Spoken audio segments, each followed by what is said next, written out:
Ready for this game?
Thank you for joining. This is the JB&M Sports Fanatic channel, and going to be doing a little live stream here for the first time with the Brooklyn Nets and the Milwaukee Bucks.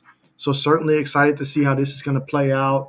You've got Durant, you've got Kyrie, then you've got Giannis on the other side. So certainly looking forward to seeing how this game is going to play out. Obviously, the key last game was that they were able to hold Giannis from being able to get inside the paint, forcing him to shoot about 50% of his shots from outside the paint. So that certainly threw him off, as he needs to be someone that is able to go inside until he develops more of an outside game. So certainly looking forward to seeing how this is going to continue to go. Obviously, Harden's going to be a no-go, but the Brooklyn Nets are so talented offensively. I mean, they've pretty much, shown that, whether one of the big three isn't playing, they can still keep this team afloat. And so certainly looking forward to seeing how this is going to transpire throughout the duration of this game.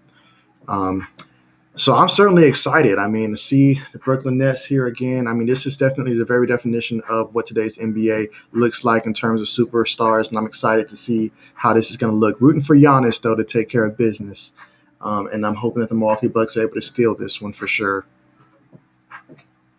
So thanks again for joining. If you're new to the channel here, JB&M Sports Fanatic, I usually do a lot of sport news, and so this is my first live stream that I'm actually going to be doing towards this basketball game, and I'm looking forward to continuing that throughout the future. So thank you so much for joining this video.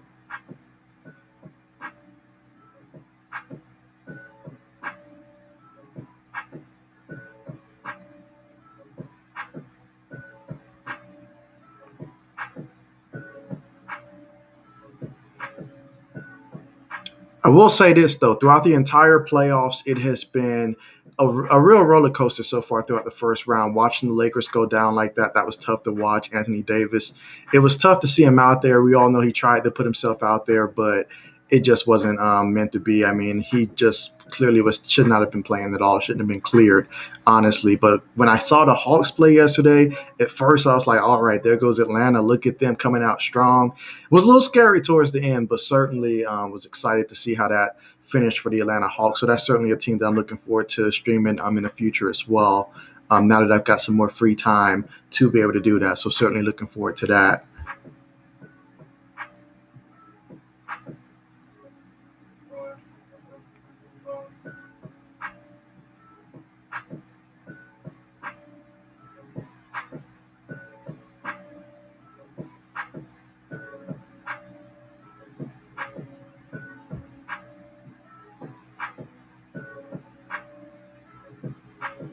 And I want to know what you guys think as well in terms of what team are you rooting for? Are you rooting for the Brooklyn Nets, the Milwaukee Bucks, or do you have another team that's still currently in the race? So certainly do let me know within the chat.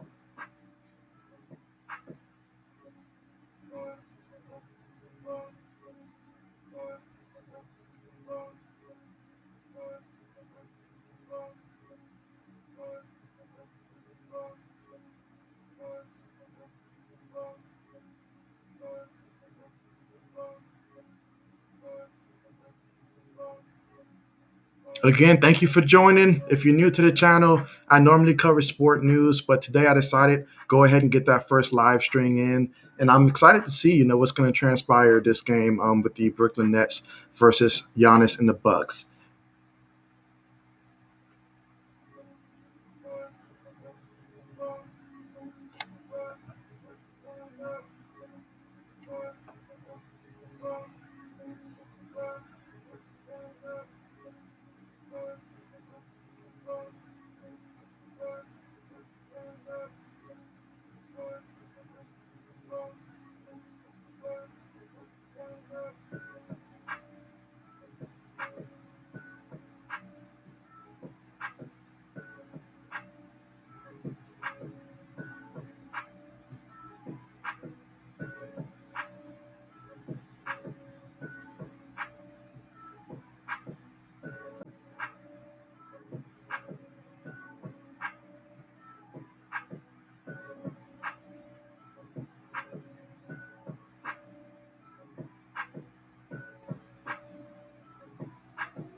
We've now hit 7:30, so we are getting ready for tip off.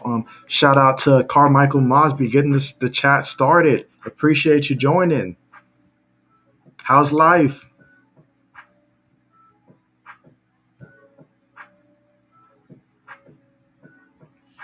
Definitely excited to see how this is going to transpire here. I think the Nets are going to win this game, but I'm going to be rooting for the Milwaukee Bucks. I'm definitely the kind of person who loves rooting for the underdog, and definitely being able to see Giannis, advance deep into the playoffs. That would be really exciting, I think.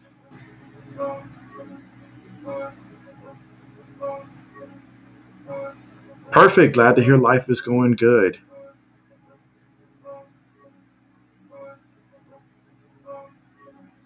What team are you rooting for?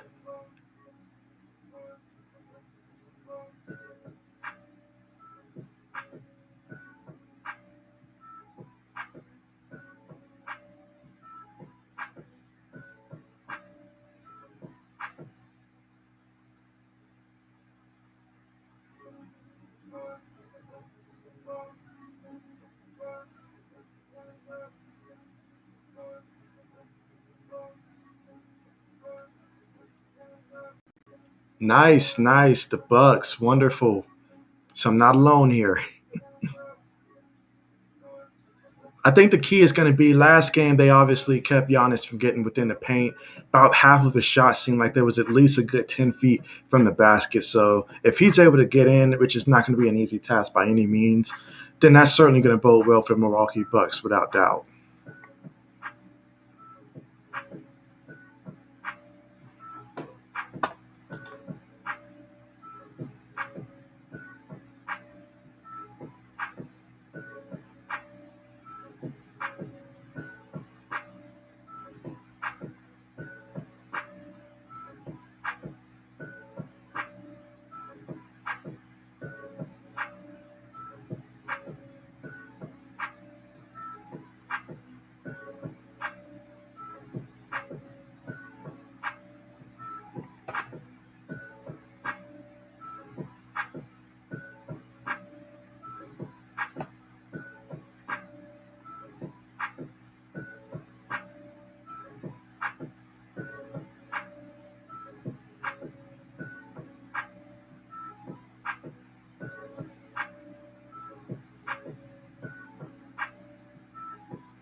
Should be starting any moment here. How is my life? My life is going pretty good. Thanks for asking. Got work out the way, got that workout in, so life is going pretty good. Appreciate you asking. The only thing that could have made it better is if my Lakers were able to advance. That would have really made life a lot better. I will say that. How's your life going?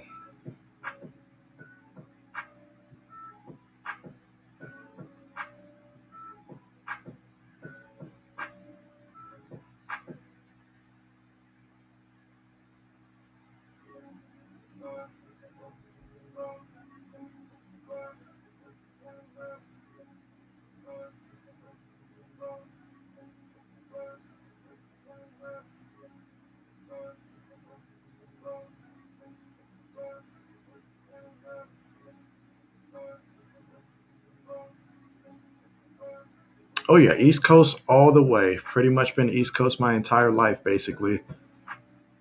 How about yourself?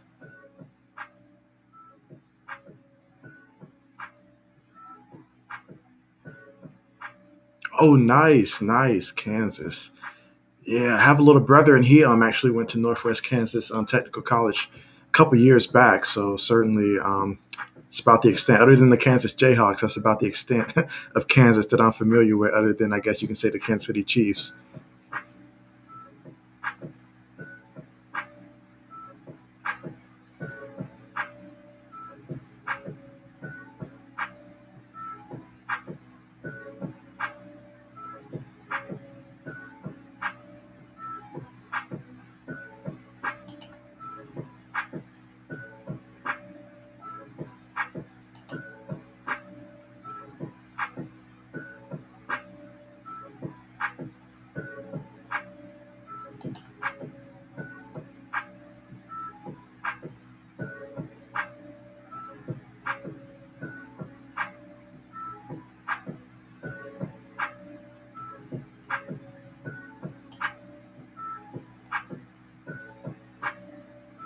Oh, living in Kansas and not really a Chiefs fan.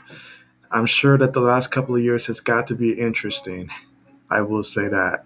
But I understand that. I mean, when I used to live in Florida, everybody was, Dolphins fan because I was in Miami, but I was a Patriots fan, so that was kind of rough during that time. I mean, it did help that the Patriots were winning, though. So when you have a great team that can counter the success of the home team, certainly that makes it a little bit easier.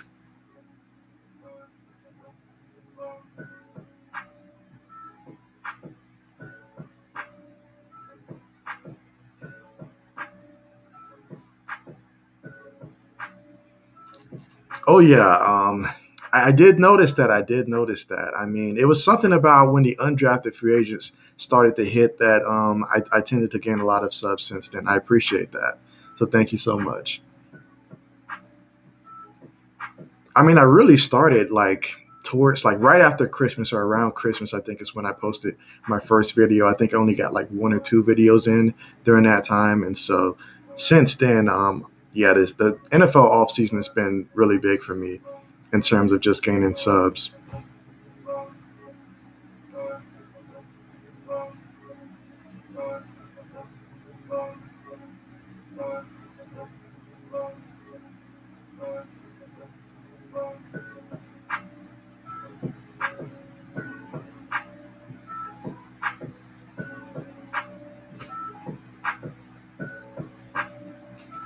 I think I have got to say I probably know more Pittsburgh Steeler fans, like outside of just Atlanta fans.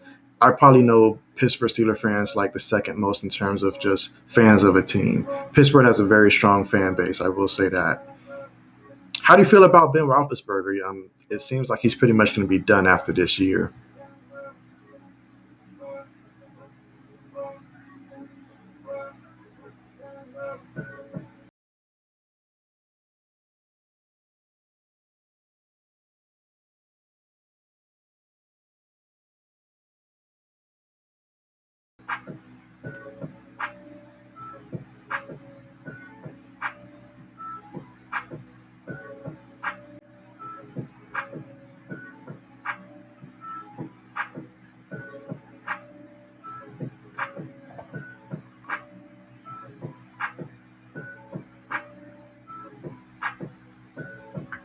Oh yeah, when the pick of Najee Harris happened, I was happy for Ben Roethlisberger. I mean, I still remember going back to that draft class with Big Ben, Philip Rivers, Eli Manning. And then Big Ben, he did get off to a pretty strong start last year. I mean, the Steeler receivers, they like what led the league in drops last year, so he certainly could have had more early on. But after the type of injury that he suffered the year before, it was just good to see him back out there. So certainly a run game is going to be important. You don't want him out there making, as you said, 50 passes or 40 or even 30 at this point, but something in the 20s. With the type of weapons that he has at receiving, that's going to be key. But the offensive line is going to be huge. Them being able to hold up, that's what's going to really make the determining factor for just how well this offense is going to be. Because I believe Najee Harris is a tremendous talent, but the offensive line is going to have to be able to protect in order for him to be able to take advantage as a rookie and so forth moving forward. But certainly an upgrade from what James Conner was last year. And I mean, no knock on James Conner, but I just feel that Najee Harris is a different type of running back altogether.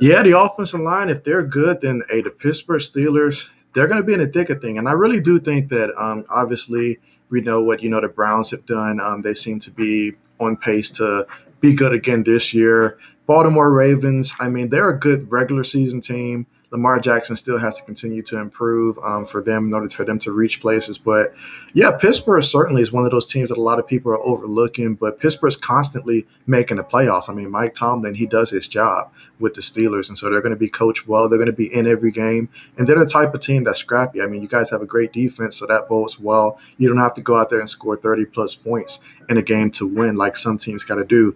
But Pittsburgh, now, if they just play great defense and don't turn the ball over and make life easier for Ben Roethlisberger, and then you guys got something there. So we'll see just how that plays out this upcoming season.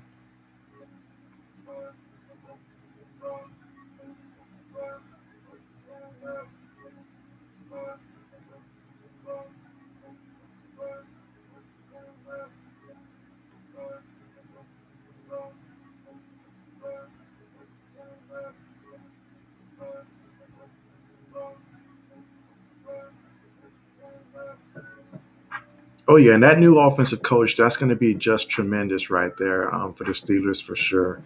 Definitely a different look will be great. I mean, but last year, I mean, the Steelers, their offense could have been a lot better if it wasn't for all those drops. I mean, you guys are loaded at wide receiver. It may not be, I guess you can say, like a lot of, I guess you can say like Julio Jones or anything like that. But in terms of just the whole depth that you guys have at receivers, that is pretty big right there. I will say that.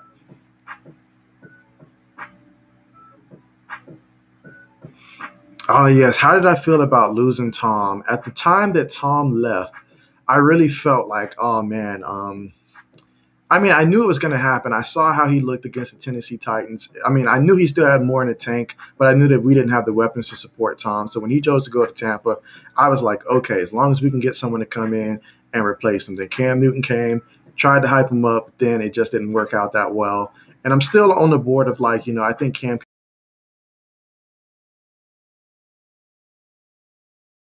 I was just happy for Tom Brady to be able to win last year. Although it hurts seeing him not win with the Patriots, but certainly it was good for Brady to go ahead and get another chip. So not mad about that. Excited about Mac Jones, though, I will say that. So excited for the future of the Patriots. All right, here we go. So tip off is about to happen. You've got the Brooklyn Nets here trying to get up and go up 2-0, as you definitely want to win your home games for sure when you're the higher seed. And the Milwaukee Bucks. I mean, this would be huge if they can go home knowing that they're 1-1. So this is going to be extremely huge.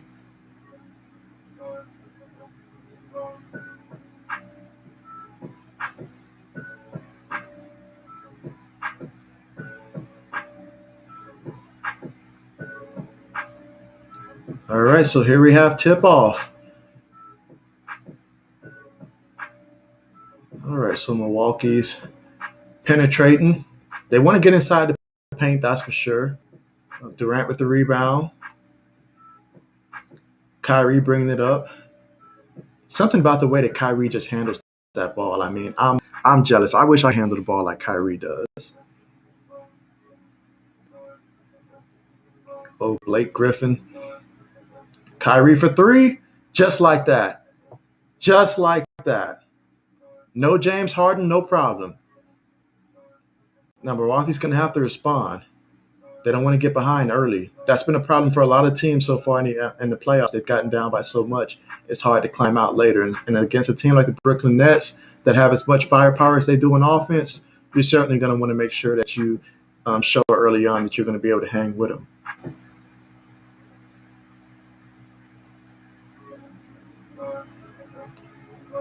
All right.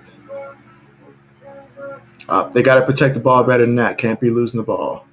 Durant's going to bring it up.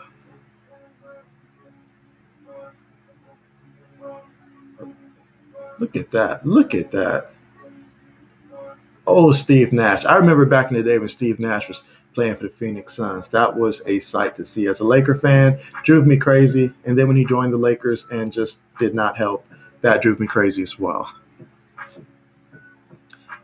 You say you think the Steelers can draft a quarterback next year? Our role with Dwayne Haskins. Dwayne Haskins, I love the kid from Ohio State, big Buckeyes fan, and so I'm really happy that he's in this situation right now. But I really hope that he takes advantage of that situation down there for with the Pittsburgh Steelers for sure, as that would be great to see him be able to get another opportunity with a team that actually has some weapons offensively.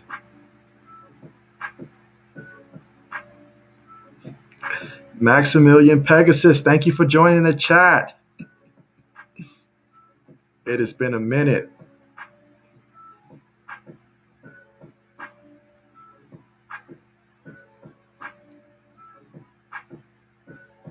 Yep, look at Durant being aggressive early, already at the free throw line. Oh, yeah, that's pretty much money. You put him on the line, that is money. Brooklyn is showing early that they're coming out with a vengeance. That's pretty much been the theme for the Brooklyn Nets all season. Come out with a vengeance. It feels like it's them versus the world.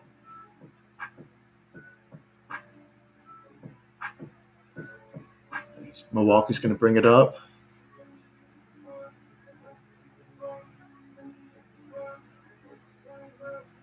Middleton up. He's just off. Milwaukee's yet to score. Kyrie Irving's bringing it up. Hello, Gangnam G. Thank you for joining the chat. Appreciate you. How's life? Do you think Jimmy Davis can lead Atlanta to a playoff berth this season? Well, the Jimmy Davis that I know, he used to fold his football helmet back in the day. So if you're referring to that Jimmy Davis, I highly doubt that. Highly.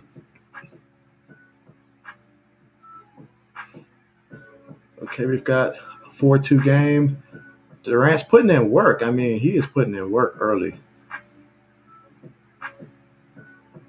Coming out, being aggressive, drawing fouls. Perhaps get them in foul trouble early. Try to get in the bonus early. Durant's just doing Durant things.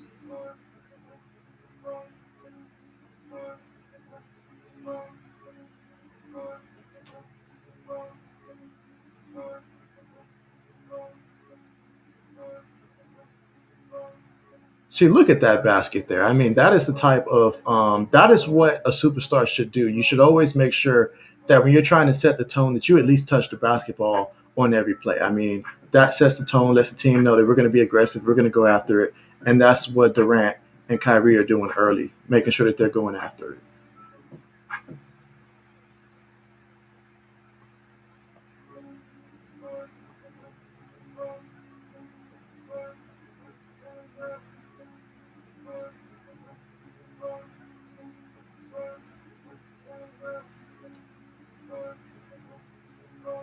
Brook Lopez has it for three. Ooh, look at that. That was nice. That was nice. The big man's got some range.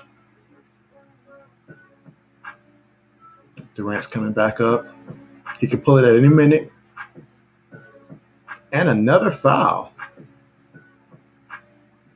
They're definitely not trying to give him a free shot, that's for sure. Who would I say is the most complete team? The most complete teams in terms of the NFL, I would have to say that the most complete team right now, it's looking a lot like I'm torn between saying that right now, obviously, what Tampa Bay did, bringing everybody back, that seems great for them. But it's either them or the Kansas City Chiefs just on paper in terms of just the most complete team. You gotta love, what the Kansas City Chiefs did on the offensive line. They knew their weakness, they attacked it, and so I mean, when you got Patrick Mahomes, you've got yourself a baller for the next decade. So really love that. With Brady, it's going to be about making sure that he doesn't like have to do too much, too much.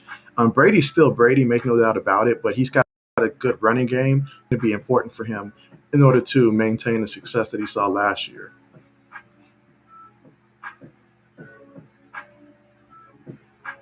The number one thing that led to the Lakers' exit, I think it goes back to when they won the championship last year, and they just did not have a long offseason. When you have guys, I mean, LeBron, he's 38 years old. Let's face it, when you're that old, you need to be able to rest. Anthony Davis, and this season was really rushed in terms of just them having to go right back out there, go 100%, and then getting injured on top of that. Anthony Davis wasn't healthy. And so it overall that was just too much for LeBron. And even a couple seasons ago, LeBron showed that when you're asking him at this age to carry the team by himself, that's not the best way for the Lakers to win. That I could go on and on, but I will go with that for my number one thing. It's a combination of like health and fatigue. Okay, look at Brooklyn, 10-7.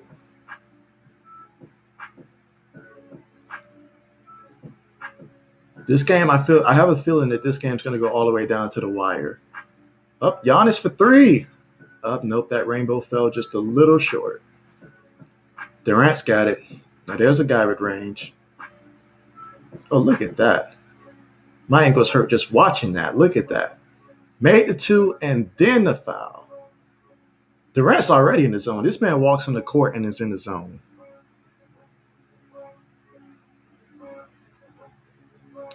Who do I think the Saints starting quarterback will be? That is a great question. Honestly, if the Saints are smart, I think it's going to have to be Jameis Winston. I saw what they did last year with Taysom Hill, but honestly, Jameis Winston, he just, when you have him in the game, I feel like your stars can be stars. For example, Alvin Kamara, when they had Taysom Hill in, his stats suffered significantly because of it, because teams are just going to crowd inside because Taysom Hill does not throw a pretty deep ball. That's going to hurt you guys like Michael Thomas as well in terms of them being able to, go out there and make plays. So if you have someone like Jameis in, Jameis can air it out. It's just the turnovers. And honestly, having the year to sit back and watch, Drew Brees, one of the best quarterbacks, to ever play the game, go out there and do what he did, that certainly bode well for Jameis Winston. And all Jameis needs to do is just mature, honestly. Don't go out there, pregame doing the whole, eating W celebrations and stuff or going crazy when you throw an interception or your team is losing. Just calm down, be mature, be the leader consistently, and then there they go. So I believe it'll be Jameis Winston.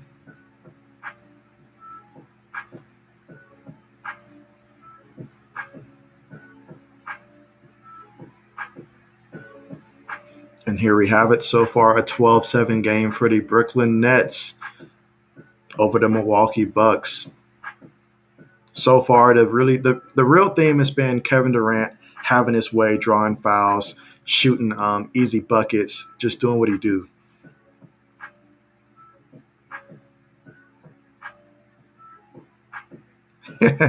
Who do I think is the best quarterback in the NFL, and why is it Mac Jones? That is a question. The best quarterback right now in the NFL is without question Patrick Mahomes. He is the best quarterback right now. Second best would have to be, and this is very close, would have to be Aaron Rodgers. Now, the most accomplished quarterback is a different situation. In terms of Mac Jones, he's got a good future ahead of him, but I mean, Bill Belichick's got to take off that those double 0 and 50 jersey numbers that they have Mac Jones wearing over there. He looks like a linebacker trying to throw the ball in practice. I mean, give this man an actual quarterback jersey number. But hey, I mean, he might get his opportunity sooner than expected if Cam Newton keeps having that hand injury just linger beyond these couple practice days. We don't know how severe that is. It seems like it's not nothing that should be, you know, serious. So we'll see how that plays out. But yeah, Mac Jones needs to worry about getting him an actual jersey number. Let's see if we can get him that 12 jersey or something like that, or 10.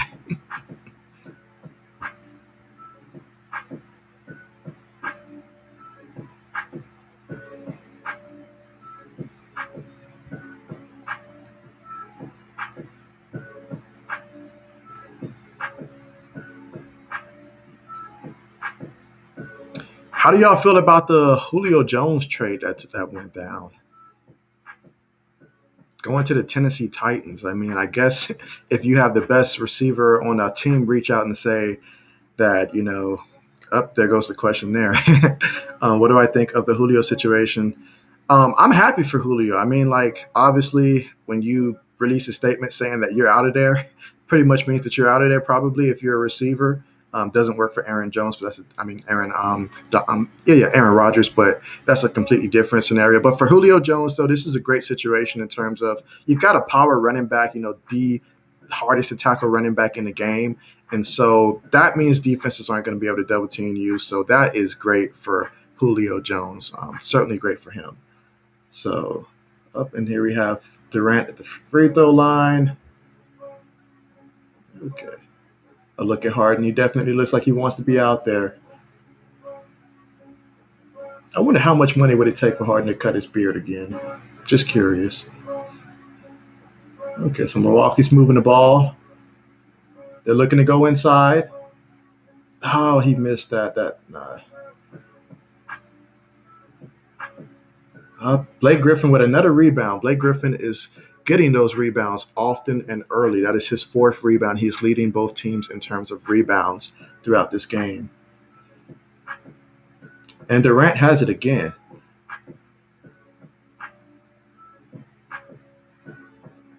He missed it. Giannis with the rebound. Giannis bringing it up. Up, up that three, just not good. There goes Kyrie. Oh, look at that move, though. Oh, what a block by Giannis.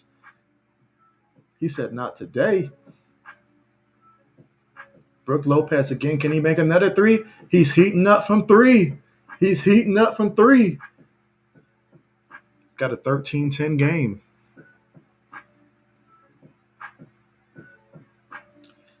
You feel that Julio was holding Matt Ryan back. I've never heard that one before, ever. Well, I tell you what, he won't be there to hold him back anymore. Old Matty Ice can light it up, I guess you can say. Yeah, I mean, the Chiefs, they definitely, when they played Tampa the first time, I mean, you saw how Tyreek Hill had a field day against Tampa.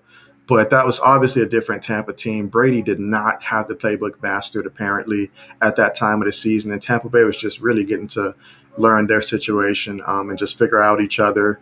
And so certainly the Chiefs, they probably did a little cocky prior to that. It looked like they were going to be the first team to go back-to-back outside of when the Patriots did it, going back to the 2003-2004 season, I believe. So, yeah, but I tell you what, when you've got as much talent as the Chiefs got, you certainly will be cocky, that is for sure. But they've been humbled on the biggest stage, and so they're going to be a scary team this upcoming season. I mean, they basically went out and just handpicked offensive linemen that have made the Pro Bowl in the past, and they just threw money out there, say, we'll get you, we'll get you, we'll get you. And so I am curious, though, as to, outside of Tyreek Hill in terms of the receiver, now that Sammy Watkins is gone, and I know Sammy hasn't been consistently a great option for them at the receiver position, but, during the regular season, but throughout the playoffs, he has had big moments for the team. And so speaking of big moments, I mean, here we go again with Durant just lighting it up, with Brooklyn being up 17-10.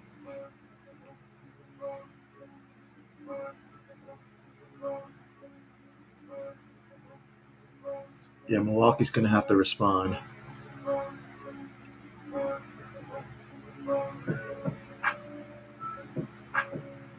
They've got to show that they can shoot outside. And there we go, just like that. They're going to need more threes like that.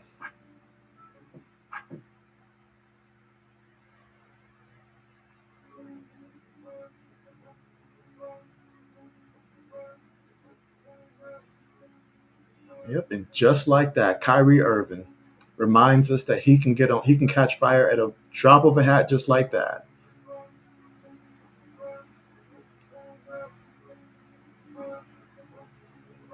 That was a big offensive rebound for Milwaukee, but they weren't able to capitalize on it. Kyrie's bringing it up. Durant kicks it back to Kyrie. They're setting the pick. Durant's got it again. Durant's going to do something with it. Will he draw another foul? No, he kicks it out. Oh, there goes the three. Just like that. Starting to think this Brooklyn team shoots in their sleep. Yeah, Byron Pringles is certainly a name to keep an eye on for this upcoming season. Now, if you're someone that plays fantasy football, probably not enough to draft them, but if you're just watching the game casually, yeah, certainly someone to keep an eye on for sure.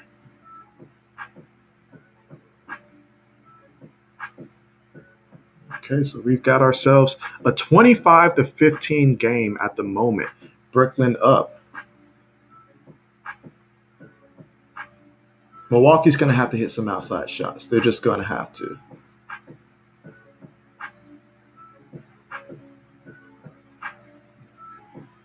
We need Giannis to do more for his team.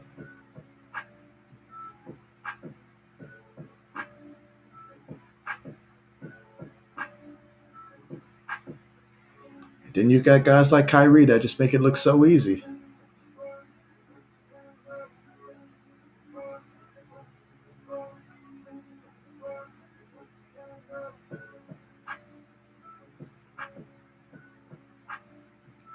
Okay, we've got us a little bucket there, 10-point game. And then Durant. I really love how Durant's just being aggressive and just making sure that he touches the ball multiple times on each possession.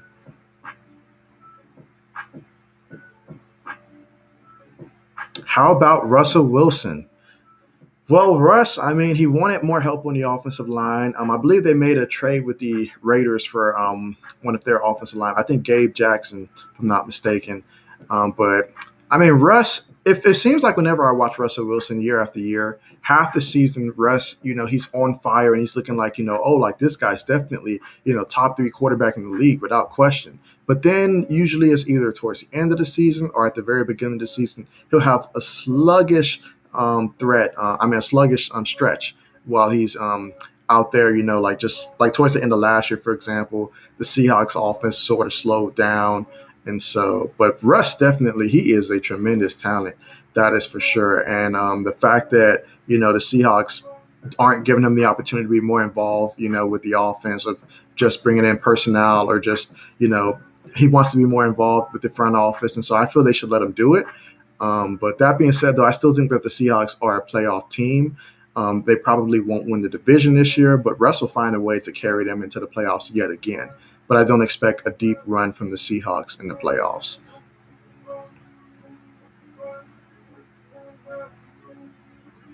That is true. I mean, the man gets hit a lot. So I can't blame him for wanting a better offensive line because, I mean, we've seen the difference between, for example, Brady's career, someone who doesn't get hit very often.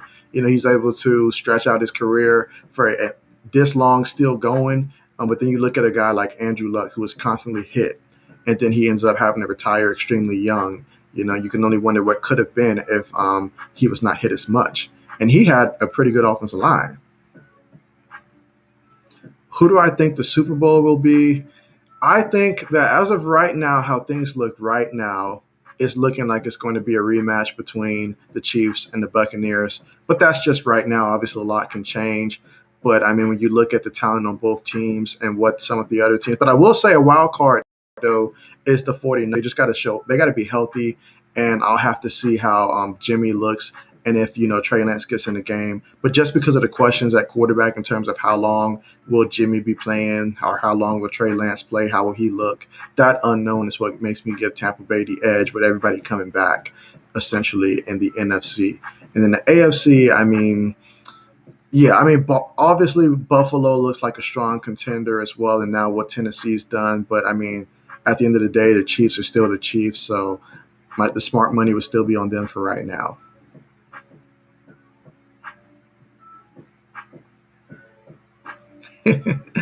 Do I think the wishbone offense is still relevant in the NFL? I can't tell you how many chats that I've been a part of that I've gotten that question. The correct answer is I've never gotten that question. But the answer is no. No. That's a hard no. How do I think Trevor will be in Jacksonville? I think that Trevor is going to be a pretty good quarterback in Jacksonville. I think he will be their quarterback for at least the next decade, a little longer than that, possibly. I think he'll do pretty good for them. It does help when you have a college minded coach come in with all these new ideas and stuff.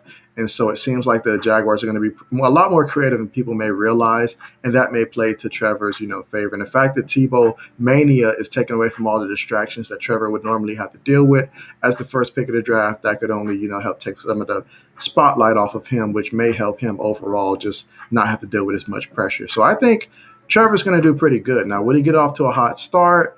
I could see him doing okay his first year. I think he'll get better as, time goes on, though.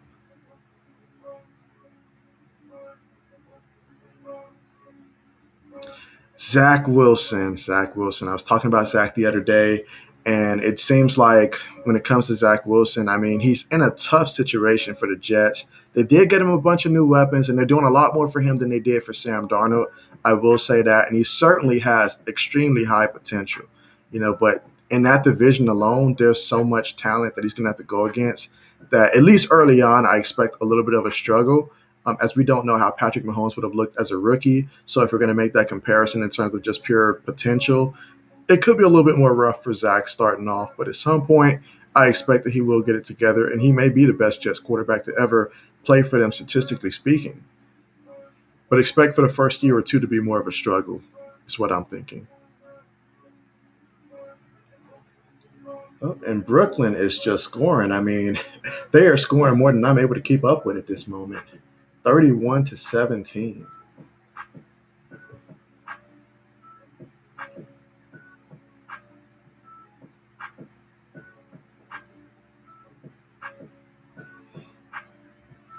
Yeah. And so they're going to look to finish off the quarter strong here. They're letting Kyrie pretty much run the offense, but Durant being very aggressive as usual, looking to add more to the total. Look at Durant doing work.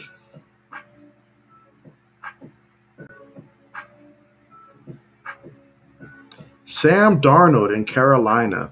Sam Darnold is going to be one of those sneaky picks, especially if you're someone that plays fantasy football and you choose to draft your quarterback later in the draft. I think Sam Darnold is going to be a heck of a steal. I mean, you got to love the talent. I mean, when you go from what he had last year to what Carolina presents, with guys there, like just looking at all the weapons they have. Obviously, he's familiar with, Robbie Anderson throughout their time together in New York. You've got your DJ Moores. And so you've definitely got a lot to work with down there in Carolina. It's going to be up to Christian McCaffrey's health, though. That's going to be the biggest thing for Sam's success. If you have C-Mac in the backfield, he can help you out. I mean, he made Cam Newton look extremely good at times. So that goes to show what he can do with a quarterback like Sam Darnold. What do you think about the Lions getting some help on the edge to protect golf by picking up a back mountain from the free agency list? Well, I think that move would definitely improve the offensive line for the Detroit Lions. Sure, that's what I'm thinking.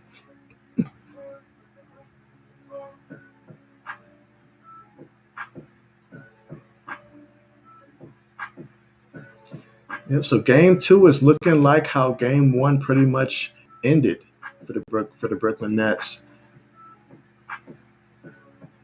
Durant and company showing no James Harden, no problems. The Broncos quarterback situation. I will say that as a Patriots fan, I was highly nervous in the draft that I thought that they were going to select Justin Fields, which was the quarterback that I was hoping that that the Patriots were going to get, just because I'm a Buckeyes fan mostly. But also I felt that he would have been the best option. But Mac Jones was also second. So I was afraid the Broncos were going to take one of those quarterbacks. But at the end of the day, I mean, they still believe in the quarterbacks that they have. I mean, obviously they traded for Teddy Bridgewater, and we saw what Bridgewater did with the Saints. He's not someone that's going to go out there and light them up. But when it comes to Teddy Bridgewater, just being just a conservative quarterback, that may bode well for the Broncos, especially if that defense returns to form. So if that defense plays like a top 10 defense, then I feel like go with Teddy Bridgewater unless Drew Lock develops like so many people down there for the Broncos organization believe that he can and that he will. Obviously, they see some good stuff in him, and that's why they chose not to draft the quarterback to replace him. So we'll see how that works out. I remember back when he was in the draft, and I believe like all the hype was around him. I think even Jerry Jones was pretty much, saying, "Oh, we missed on Drew Lock. That would have been a great pick." So we'll see how this plays out for him. But certainly, I'm interested in seeing how that quarterback situation is going to play out. Ultimately, if I was the one making a call, assuming that they look like they did last year, I'd go with Teddy Bridgewater just because he's the more conservative pick. But if your offense needs a spark, Drew Lock is more likely to get you those numbers that you're looking for at the quarterback position.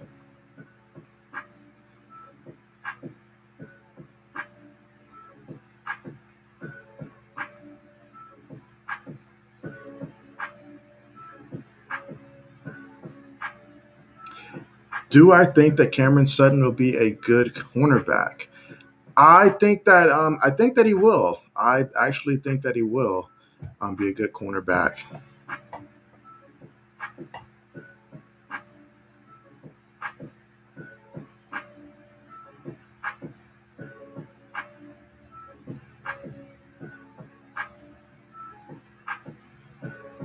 Hopefully Milwaukee can have a strong second quarter here. I mean, they're really just out here, trying to steal this game if possible. Let's make this 1-1 before we go to Milwaukee, so that way it's not a lot of pressure of potentially ending up being swept or something like that. Let's make this a series.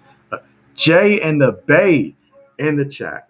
I know I don't made it now, folks. Jay and the Bay, what's good? Appreciate you joining the chat.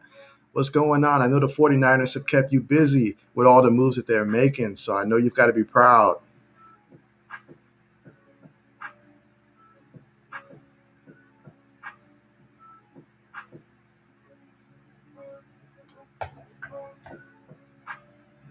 Favorite quarterback ever? That is a great question. There's been so many good quarterbacks. Aside from Tom Brady throughout his duration with the Patriots, I won't even take that route. I will say the late Steve McNair. Just growing up and watching him for the Tennessee Titans, I mean, I really wish that they would have won that Super Bowl against the Rams. They fell literally just short. But Steve Air McNair was my favorite quarterback ever, just growing up and watching him. And then he won co-MVP that year against Peyton Manning back in 2003. And just seeing the man that he was, throughout his entire time there, he was a, very classy guy. So certainly Steve McNair. And yeah, Jay in the Bay, definitely. I see you do it all the time. So I'm like, let me go ahead and, try to stream some as well. So I appreciate the support. And yeah, Brooklyn is looking really good, honestly. I'm really hoping that Milwaukee can find a way to make this a series. But certainly they're gonna have to shoot. They're gonna have to show that they can shoot outside, because not only the Brooklyn Nets, but obviously, that's the Brooklyn can really shoot. But every team that's still remaining in the playoffs, they can shoot outside. So Milwaukee, if they're gonna have a chance, they're gonna have to be able to shoot much better from outside, and they're gonna need Giannis to step it up a lot. Otherwise, he's gonna get grilled in the offseason once again. Terry Bradshaw. I had a feeling with you being a Steelers fan that would be your favorite all-time quarterback. So certainly understand that. Oh, Terry Bradshaw.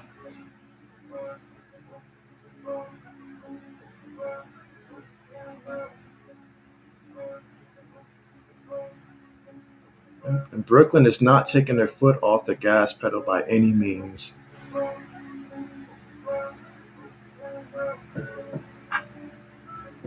I mean, the confidence that Brooklyn is playing with, they don't just only believe in themselves, they believe in each other. Like they are willing passers here. I mean, you've got Blake hitting it from downtown. I mean, come on now.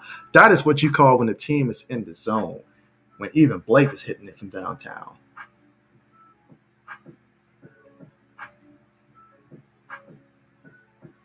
Good old Dan Marino. Yeah, Dan Marino. I mean, he definitely, that record that he had that time where, Peyton Manning broke that record. That was a very iconic moment to see, that record of the, at that time, it was the record, I should say, for most passing touchdowns in a season. But for Dan to do that in the era in which he played, that just showed the kind of person, the kind of player that Dan Marino was for the Miami Dolphins. And they are still trying to find a quarterback to replace him to this day. Whether or not Tua is that guy, we're going to find out. Obviously, last year he didn't really know the playbook that well, so you can't go off of a rookie years. We've all seen quarterbacks go out there and struggle their first, year or two in the league. But certainly he can hope to be someone similar to Dan Marino, and that would be huge for the Miami Dolphins if he can have a career somewhat on that level of a Dan Marino. And Jimmy the Mailman Davis comes up once again in the conversation. Classic guy, classic guy. Believe he played at Notre Dame. Yeah, a Super Bowl would have been fantastic for Dan. I mean, he's one of those guys. I mean, you hate to see when a guy, is so talented and spends so much time with one team, means so much to an organization, to a city, and so much so, like, his legacy is everlasting, just like what Joe Namath means for the New York Jets. So certainly understand with Dan Marino. It would have been nice to see him get a Super Bowl because you know how they love to grill a person for not getting a championship throughout their career. Although these are team sports here, it takes more than one individual, to win a ring, to win a championship. And everything that he's done, that's definitely championship worthy right there. I will say that. And that's coming from a Patriots fan, so that means a lot. Speaking of a lot, Brooklyn is still up by a lot, and Durant's still doing work. Score is currently 47-27. Milwaukee's going to have to show some life.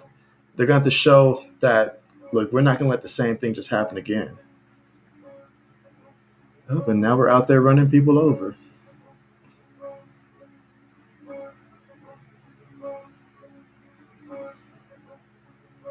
I love the focus that Brooklyn plays with. I mean, I'm rooting for Milwaukee to win this series, but you got to love the focus that Brooklyn has. They have that mindset of they're out there to take care of business.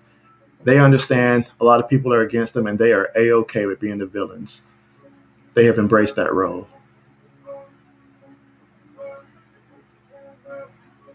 But you got to love the way they pass the ball. That is fantastic. I need to see more from Giannis.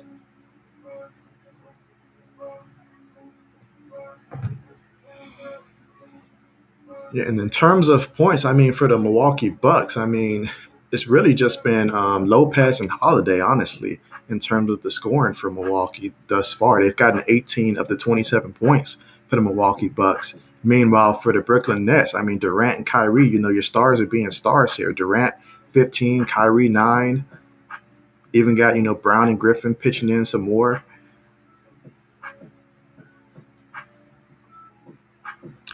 Your favorite receiver is Calvin Johnson. Calvin Johnson is definitely a beast, And I will say this. I mean, it seems like a lot of people have forgotten that Matthew Stafford played with Calvin Johnson. I mean, obviously with the fact that Matthew Stafford is now with the Rams, and they're like, oh, he's going to a better situation here. I mean, Matthew Stafford has always had some pretty good receivers down there in Detroit.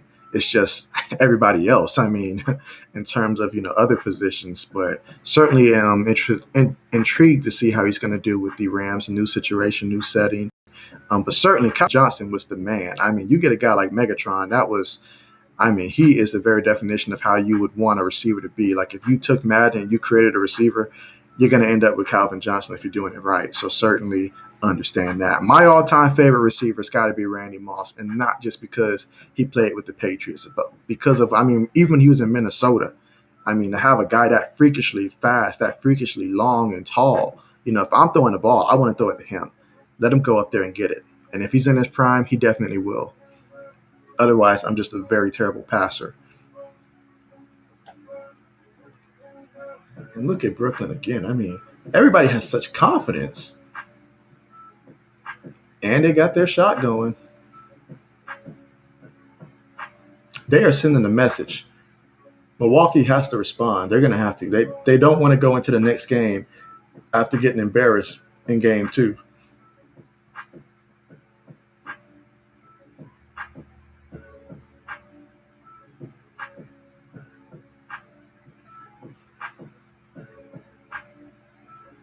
Durant has it again.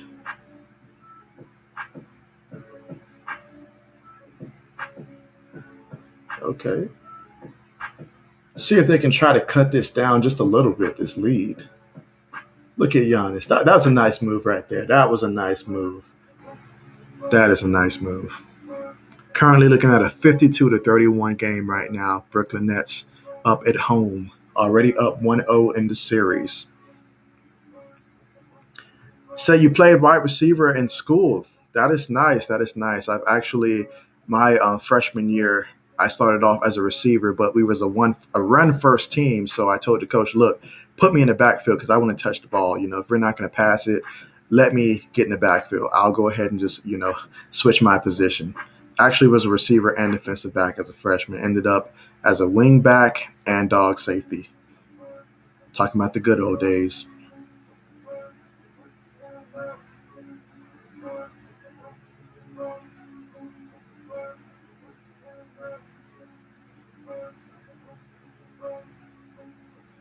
But yeah, I mean Brooklyn. I mean they've got just about 3, 4 players just out there almost in double digits already. I mean, from obviously you've got Durant leading the way with 15 points. You've got Kyrie with 9. You've got Brown with 9. You've got even Blake Griffin out there with 7.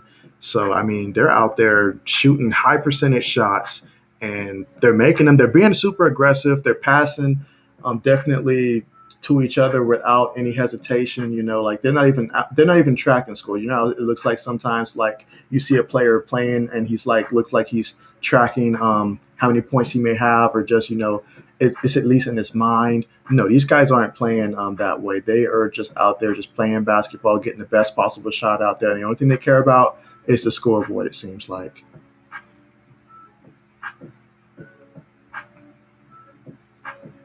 You guys won a championship, huh? How big was that championship ring?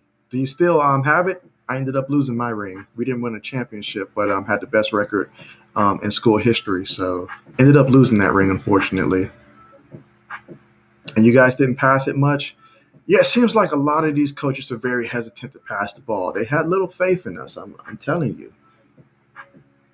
But then again, I mean, what can we say? When Calvin Johnson was at Georgia Tech, they was not passing the ball first, and they had, arguably the best talent, at the receiver position to possibly, ever play. Although he didn't play as long as some of those guys that, we consider to be the top 3 receiver, but talent-wise, he was definitely up there.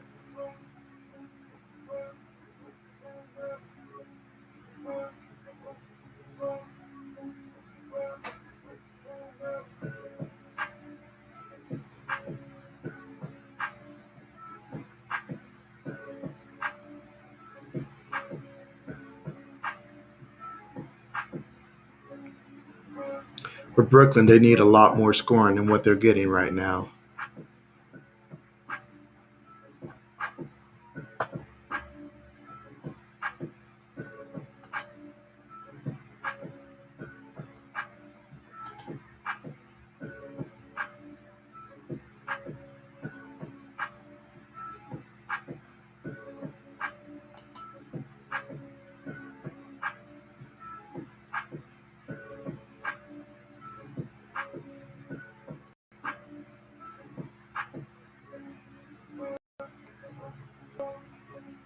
Yeah, just looking across the Milwaukee Bucks and their shooting, I see a lot of offers, some over ones from the 3 point line from Giannis.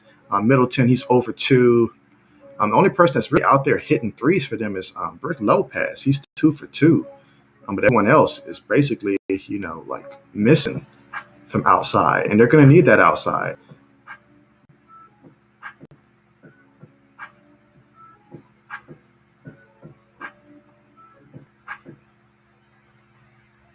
In terms of off the bench for the Bucks, I mean, Phobes, he's got 7, but they're going to probably need some more players to come in off the bench that can provide some type of a spark. Meanwhile, I expect for Brooklyn to keep pushing it to them, keep their foot on the gas pedal.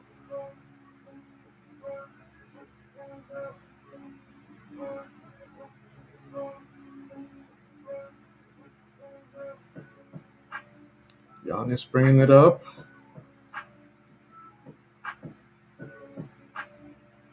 Okay, Brook Lopez. He's been a bright spot so far for the Milwaukee Bucks.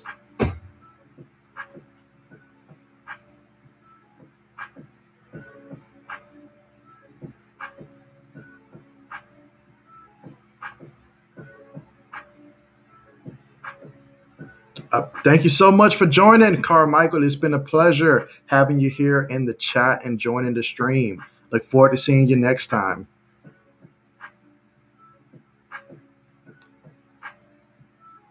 Harrison Card, thanks for joining. Thanks for joining. Appreciate you. Yeah, it's looking that way. It's really looking like the Brooklyn Nets are going to have their way throughout the series. I mean, honestly, Milwaukee's just not built for a team like the Brooklyn Nets, and it's really showing. The question will be if Milwaukee will be able to still win at home or not. At this point, is what it's looking like.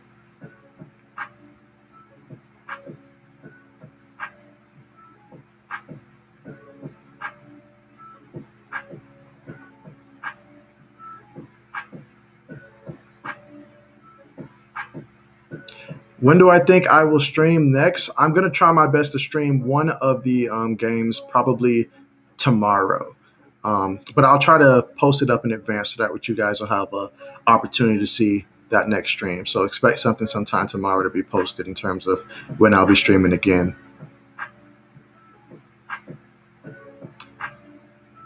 It's looking like, honestly, I want to see Milwaukee win, but it's looking like Brooklyn's going to end up sweeping them.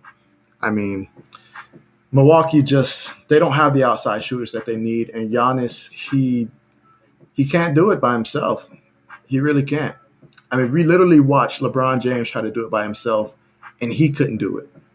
And we're talking about the Phoenix Suns. This is the Brooklyn Nets, so I don't think Giannis is going to be able to do it by himself. And right now, it's honestly looking like it's him against the world right now.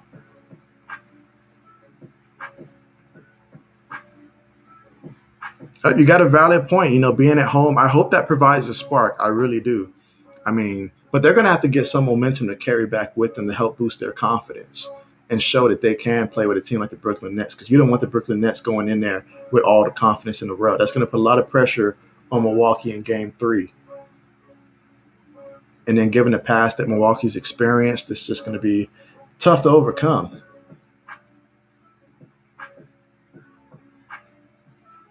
Now, what I want to know is with the Atlanta Hawks, are they going to be able to come out like they came out yesterday and perform like that again? That was exciting to watch.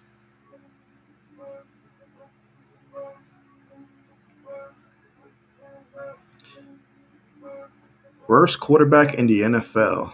If we're talking about the worst quarterback in the NFL that happens to be starting right now, oh man, that's a tough one. That's a very, very tough one in terms of worst quarterback, because some of these quarterbacks, I don't even know if they're going to be starting or not. Like, for example, Taysom Hill, if he ends up being a starting quarterback, just in terms of purely passing the ball, I think he's the worst quarterback. Now, the Saints got a pretty good team around him, but I've got him. I won't say Cam Newton, because I think Cam Newton's going to do better now that he has a lot more to work with, but I think it's Taysom Hill.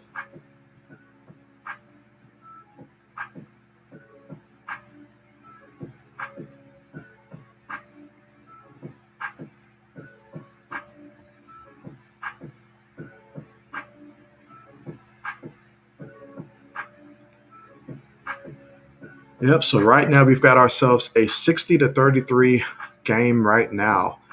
Brooklyn won the first quarter and they're winning the second quarter. They're not just winning games; they're winning quarters.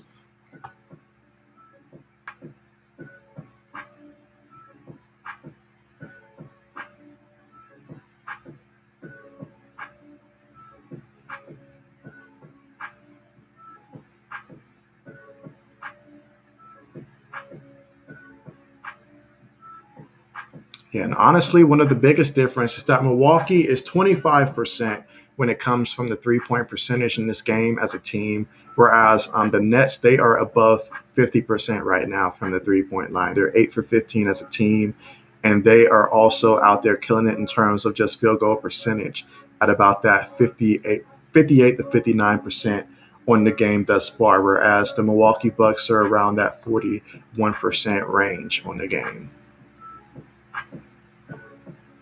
I don't even think Milwaukee's made a free throw in this game so far. I know Giannis has had like 2 attempts.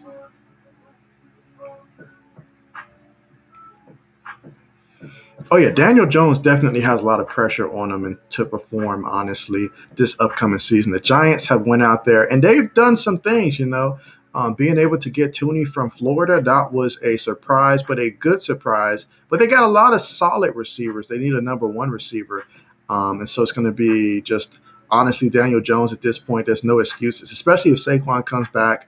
And I'm really curious to see how Saquon's going to look. Look, I drafted the guy last year in fantasy football. Needless to say, I'm not doing it again. He almost trashed my fantasy team before the season even got started, selecting him with the first pick. So I will not be making that choice again this upcoming season. But the Giants made sure that they added some depth at the running back position to try to help out Saquon. And so Daniel Jones is going to have to go out there and he's going to have to perform in order for this team to have a chance. They will only go as far as Daniel Jones' performance goes. So certainly we'll see how that goes.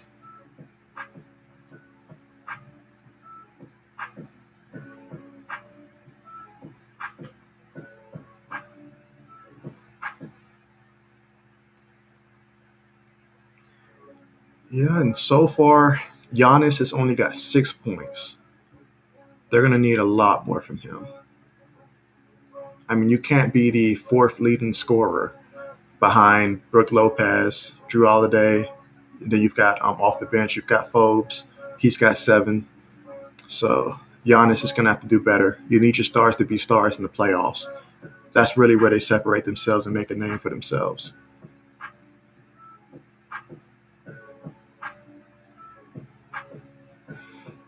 You drafted Alvin Kamara last year. I'm jealous. Alvin Kamara, him and Dalvin Cook are the 2 running backs that I really wish that I had last year. I mean, those guys can go off.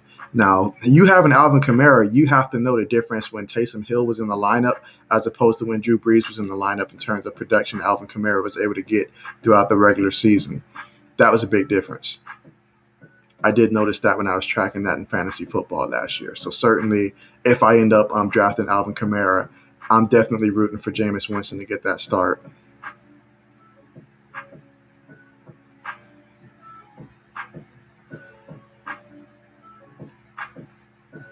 Milwaukee's trying to get something going. Okay, okay. Middleton with the shot. Yeah, at this point, they just want to go out there and just, show that the offense can get going. Because you're going to need more than 35 points at halftime if you're going to beat a team like the Brooklyn Nets. If you're going to beat anybody, especially in the playoffs.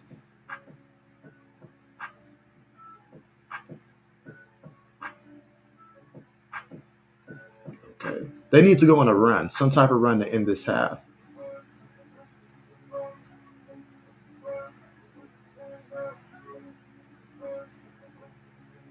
Yeah, guys that are off the ball, they need better movement, more spacing. Look at that. That was a pretty shot. That was a pretty shot right there for 3. At least he understands his playoff time. It's time to go out there and just put it all out there.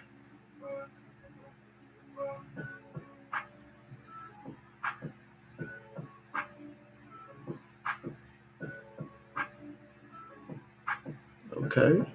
Yeah, they have to get on a run here. This is extremely critical for them.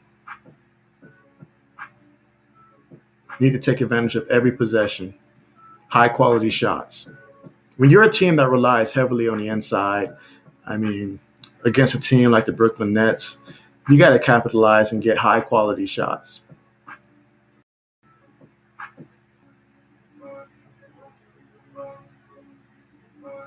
You got to like how they kept giving Durant the ball.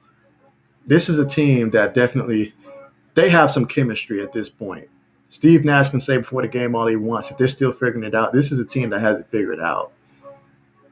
Or maybe they're just that good that while they're figuring it out, they still got it. Look at the steal.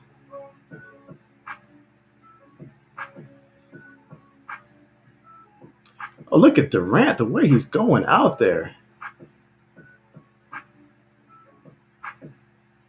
And that's a man that's already got a championship and knows what championship basketball looks like. And he's carrying that mindset. Him and Kyrie both. And then when your stars have championships, they know how to bring it.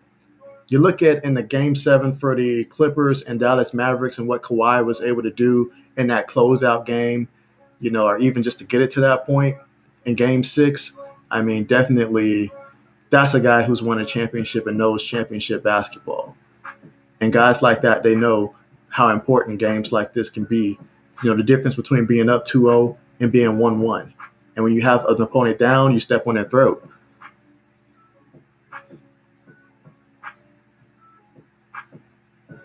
You had Big Ben as your quarterback.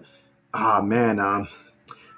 I remember looking at Big Ben throughout that team because one of my teams had Big Ben as well, and so I mean the rest of the team was stacked, but I just wanted Big Ben to give just a little more last year in terms of just fantasy football. I hope that worked out well for you though.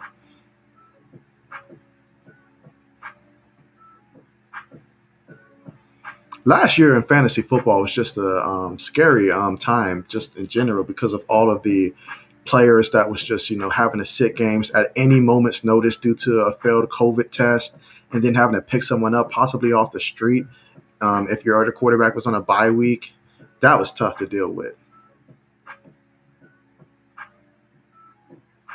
So here we are at halftime. The Brooklyn Nets are up 65-41 over the Milwaukee Bucks. Durant is leading both teams in scoring with 21 points, going 7 for 10 field goals, 3 for 4 from the 3-point line. And they've also got Kyrie Irving adding in 9, Brown has 11, Harris has 7, Griffin has 7, and so that along with 6 boards as well and a block shot. I mean, this team's just out there doing work. And for Milwaukee, Giannis only has 6 points. That's going to be the storyline. When your stars don't play like stars, you end up getting blowed out like this. And so if they're going to turn it around in this series, Giannis is going to have to turn it around and just look like he does in the regular season. Middleton has 8, 2 for 5 from the 3-point line. Brook Lopez has 10, 2 for 2 from 3, 4 for 7 on the field, and 3 offensive rebounds. Drew Holiday has 10 as well.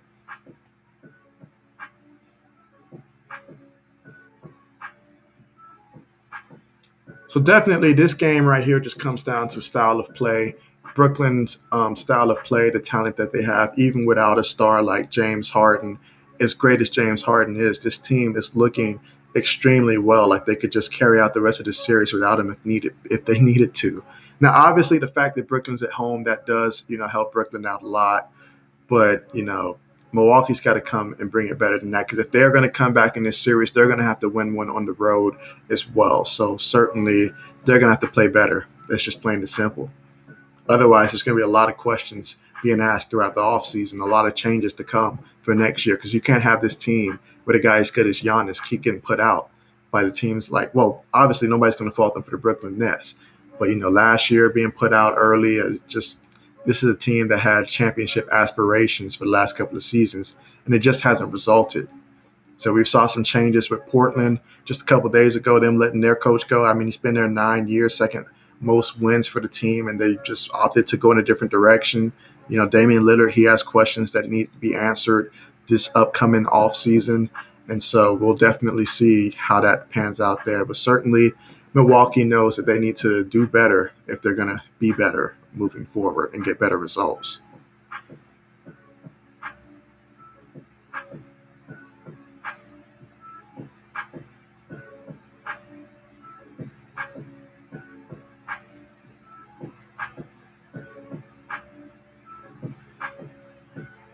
Your defensive end was injured for the whole year.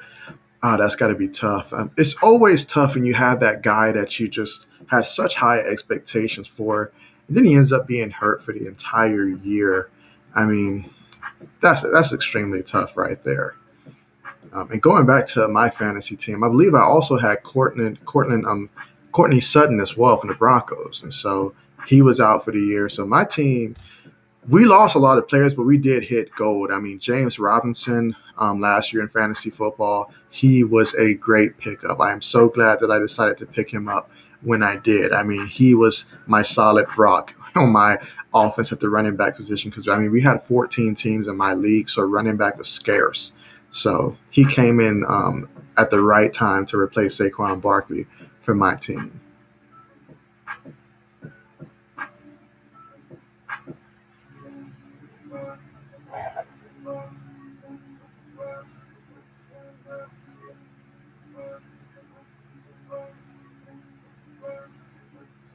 So did Miles Gaskins. Come to think of it as well, I picked him up as well um, in free agency. So both of my running backs I ended up getting out of the free agency market after the draft. So I was definitely quick to adapt in fantasy football for sure.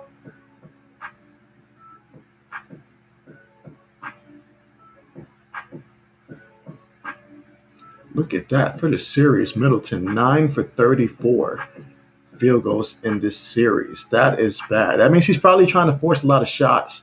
Him and Giannis both that they're not comfortable with. That's the difference. The Brooklyn Nets, when they're taking shots, they are extremely comfortable with what they currently possess. You know, their skill sets. It all fits for them in terms of the shots they're taking, the shot selection. That's their game naturally. But for what the Bucks are trying to do, it doesn't feel natural for them. I mean, they're out there trying to force shots because that's not the way that they want to play. But they don't have a choice because they're down so big, and this is what Brooklyn does. So for a team like the Bucks, this is a probably a nightmare matchup.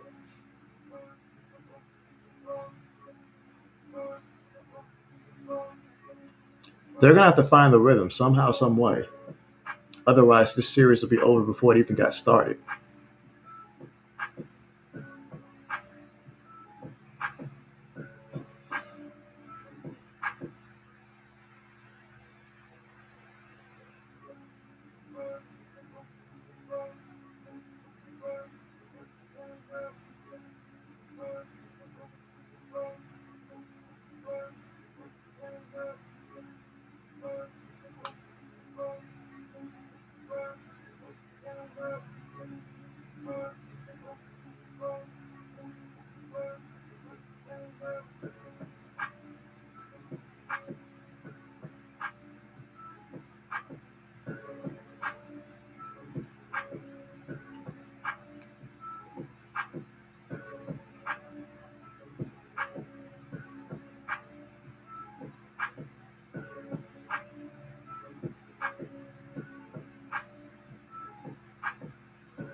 Your corner was Jalen Johnson. Is that the Jalen Johnson?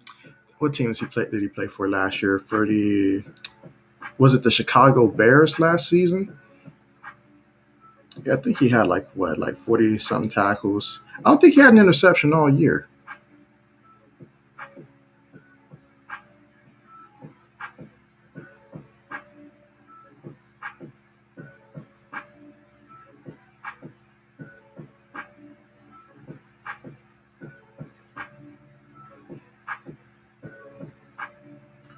Definitely looking forward to seeing the later matchup later today and see how that game goes.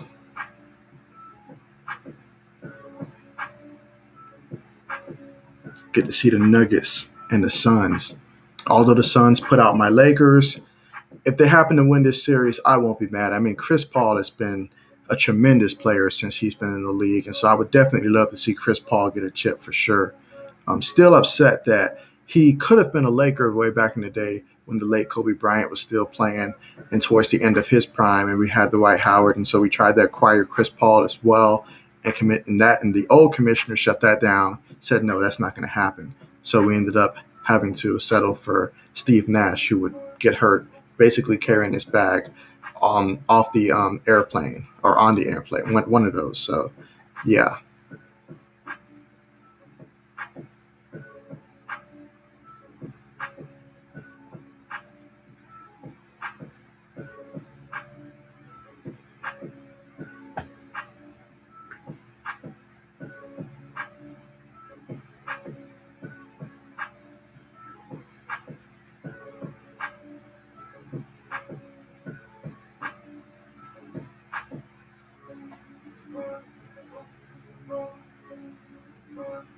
Yeah, the Bucks they definitely need more. That is no secret. They need a lot more. They're going to need guys like Middleton to step up. Guys like Holiday. I mean, Holiday's doing pretty good with 10 points, but they're going to need for him to finish with 25 plus. Middleton get more than 20, and they're going to have to find a way for Giannis to get going. This is just how the team is built. They're built around him. So without him, they've got basically no chance to win this series or even get back in this game and be competitive.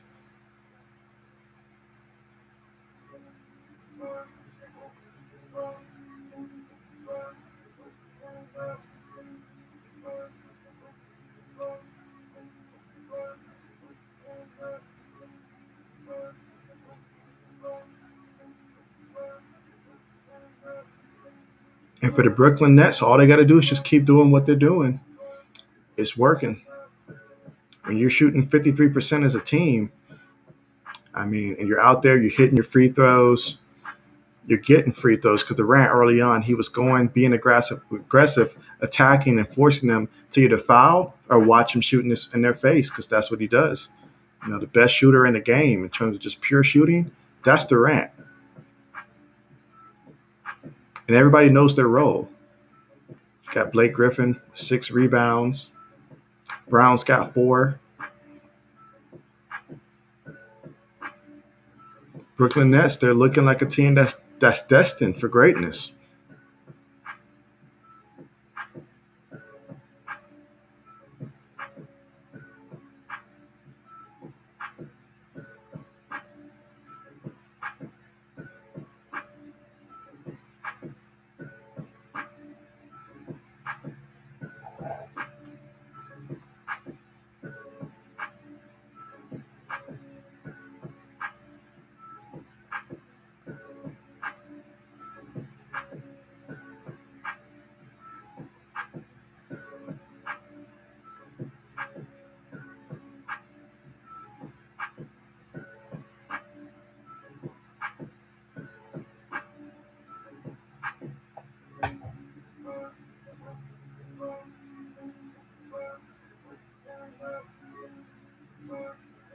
Oh yeah, but basketball is definitely heated up this time of the year. I'm excited about seeing the Hawks and 76ers go at it again tomorrow. Just seeing how the 76ers, they fought back, they showed some life, and Milwaukee's going to have to try to mirror that and at least put up some type of a fight similar to that and make this some type of a game. They're down by 24, and so, but we certainly see teams do it, so it's certainly possible. Although against a team like the Brooklyn Nets, that may be an extreme challenge, but hey, Milwaukee's going to have to go out there and show that they're not going to lie down.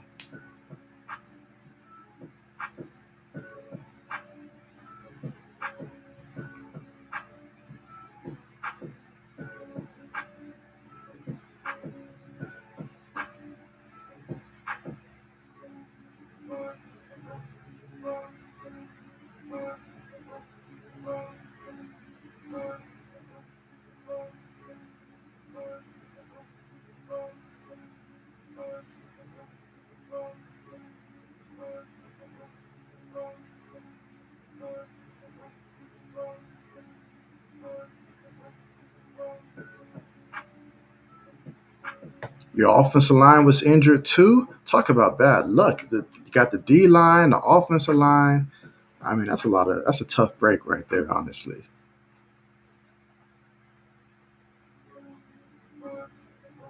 An extremely tough break.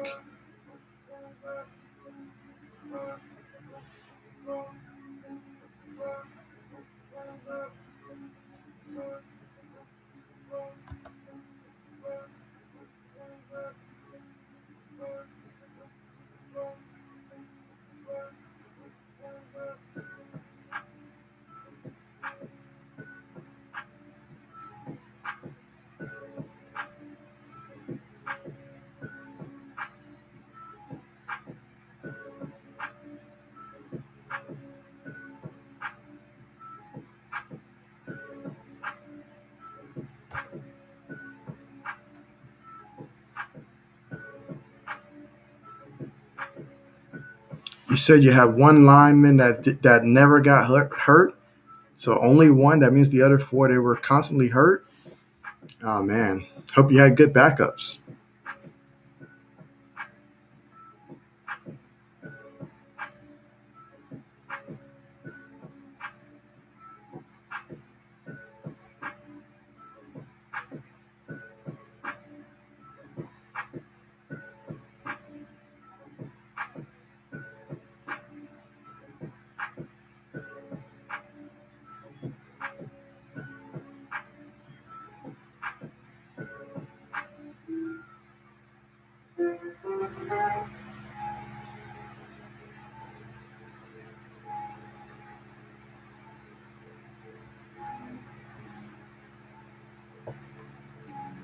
Yeah, Brooklyn has just been having its way the entire first half, the entire series, honestly.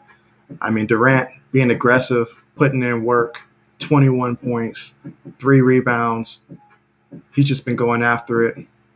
Being able to draw fouls. I mean, he's pretty much the only person on the team that's been shooting free throws. But, I mean, the way they've been shooting, they didn't need him. They did not need anyone else to go to the free throw line because he's been taking care of business. The Bucks, on the other hand, I mean, Giannis just 6 points. Can't have that. Cannot have your best player being fifth on the team in terms of scoring. Just can't have that. You've got Lopez with 10, Holiday 10, and then Middleton, he's got 8. But he's really been struggling for the entire series. And then Forbes, he's got 7. Tucker doesn't have any points for them. Yeah, the Bucks, they need something. Whether it's more of a spark from the bench, they need something to get going. And it's going to be important that they come out early in the third quarter, and they're going to have to win that third quarter and try to win it by more than just a point or two.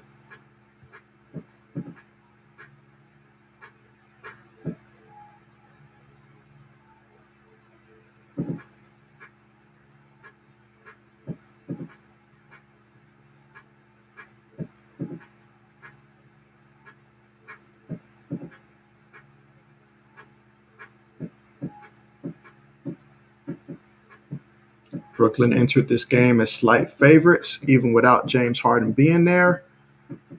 But it definitely shown they didn't need him for this game. Now let's see if Milwaukee can do what the 76ers did yesterday and make this a game.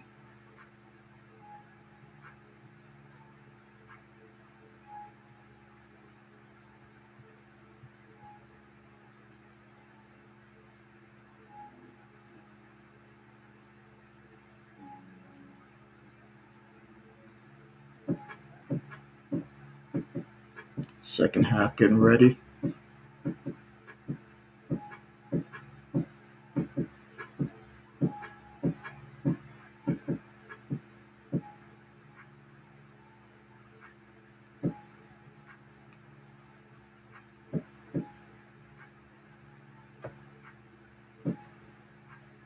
right, Kyrie has it.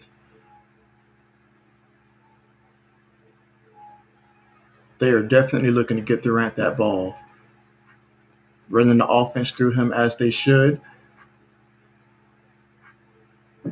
And when you play selfless basketball, you're going to get opportunities like that. Come out with the 3, let them know. Halftime does not cool them off. Giannis.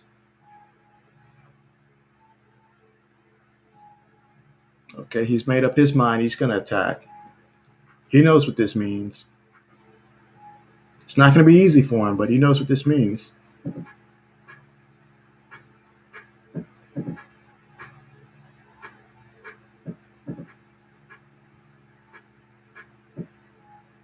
Getting this and one, that's going to be important.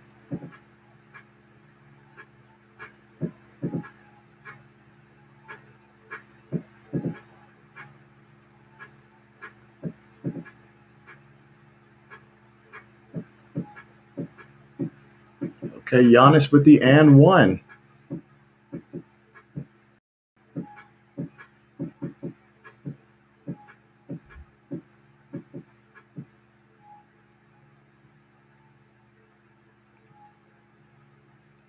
So your receiver was Brandon Marshall and Deshaun Jackson.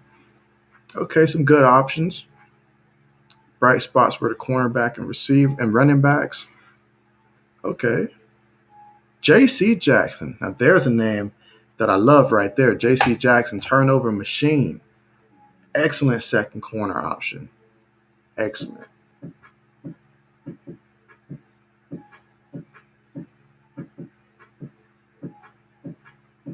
At least Giannis is coming out with an aggression. I mean, very aggressive mindset. Even if it does result in a foul or 2 here and there, he's got to keep that aggressive mindset throughout the rest of the series. He can't afford to let up because Brooklyn won't let up. We've got a 71-46 game right now. Bucks pull up. Okay. Middleton. Okay.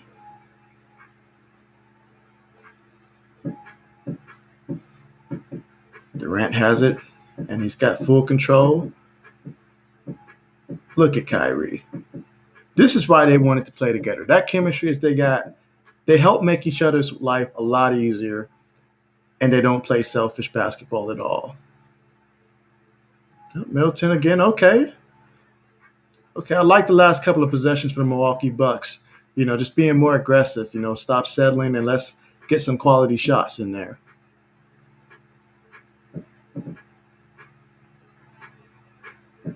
Okay. Giannis has it, bringing it up. It's currently 74-48 Brooklyn. He tried to fire that ball in there. That was not the best decision. Durant has it.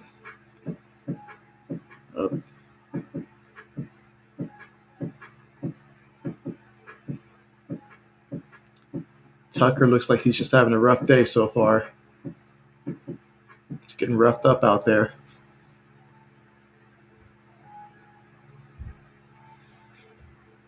Yeah, JC gets those interceptions. When you're opposite side of a guy like Stephon Gilmore, you really got to make sure that you're able to either create turnovers, but he's got great hands, and so he makes a play on the ball extremely well. Times it just extremely well. So yeah, JC is a tremendous guy. Happy to see the Patriots able to retain him. Okay, so we've got a 74-50 game.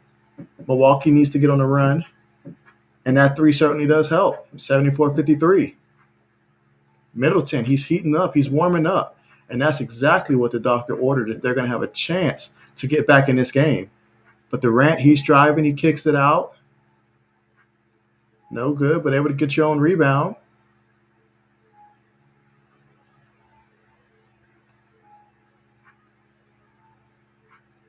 Look at that shot.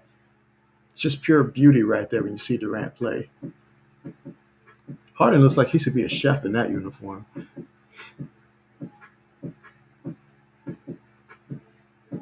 $76-53, Brooklyn Nets.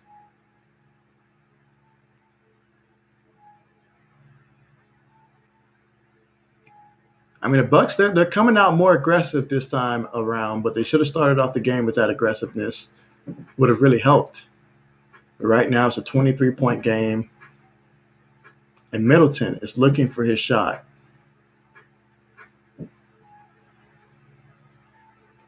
That's a guy who's determined to try to do something to help his team. Tucker with that hard-fought rebound.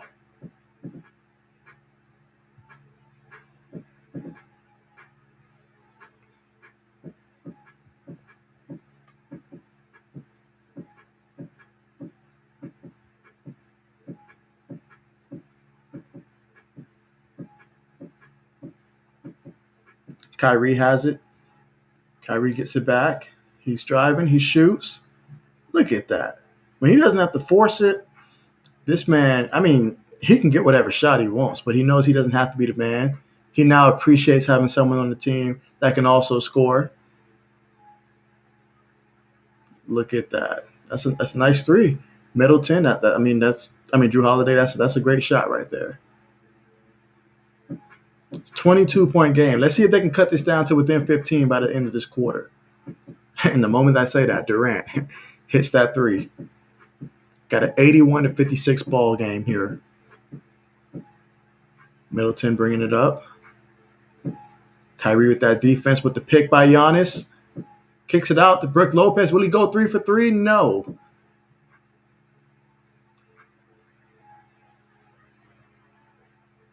Kyrie with the shot. Just out. Giannis with the board. Bringing it up. Giannis going for 3.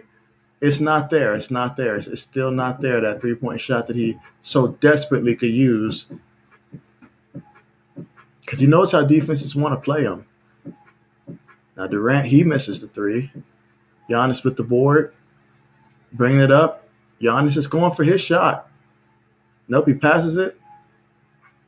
Look at that. They pass it to everybody. Everybody get a hand on it. Giannis has it back. Giannis doing what he does. Got it. Just like that.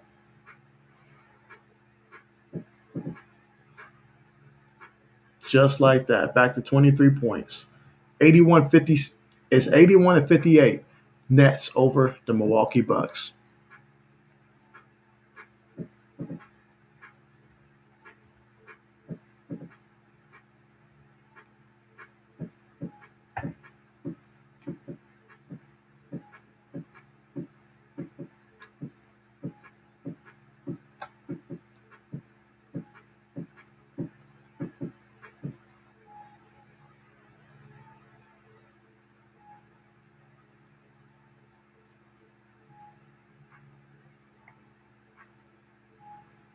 So coming out the half, Middleton, he's got 15 leading the Milwaukee Bucks. And Giannis, he's got 13. Drew Holiday's got 13. So those guys are starting to shoot a little bit better than they did in the first half as a team. They're shooting 46% field goal percentage, 37% from the three-point line, while we still have the Brooklyn Nets taking care of business, 56.5% from the three-point line, as well as 58% field goal percentage for the game. Durant leading all with 26. Kyrie's got 14. Harris is 13.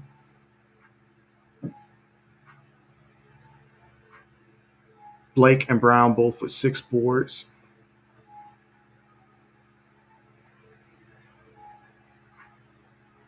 Giannis has 8 boards as well, leading all in rebounds.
Again, the Brooklyn Nets are currently up 1-0 in the series, looking to make it 2-0, while Milwaukee would love for it to be 1-1, heading to Milwaukee for game 3. Durant is having his way. He's been controlling the tempo, controlling the game, distributing it, being aggressive, drawing fouls, you name it. He's had his hand literally all over this game. Kyrie as well, but more as a facilitator because he hasn't needed to score more than what he has. Kyrie's got the ball.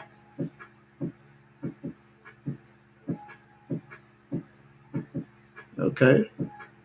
Milwaukee's going to have to play defense like that all game. Giannis kicks it to Drew. Middleton has it. Down low in the post. Low pass up. That was a bad decision. Blake Griffin has it.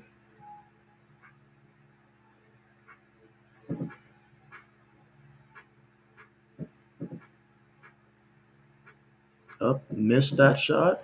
Rebound Milwaukee. Drew kicks it to the corner. Lopez has it. He wants to post up versus Durant. He shoots. No good, but they get the offensive glass, and it is good by P.J. Tucker. It's a 21-point game. See if they can get it within 20. Durant has it. Kicks it to Kyrie.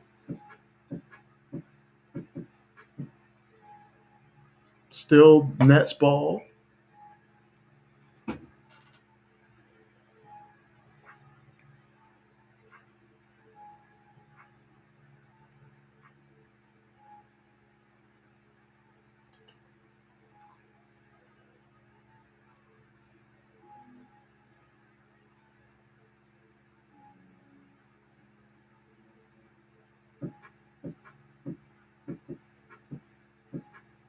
Joe Harris with the shot.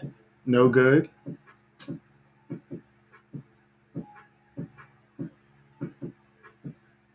Giannis with it. Kicks it out. Nope. Brooklyn with the rebound. Harris misses it. Giannis with the rebound. Bringing it up court. We know what he wants to do. He wants to go inside. He shoots. Able to draw the foul. If he's able to convert on both, then we'll finally have it within 20. Be nice if they can make it at least 15 or less by the end of this quarter.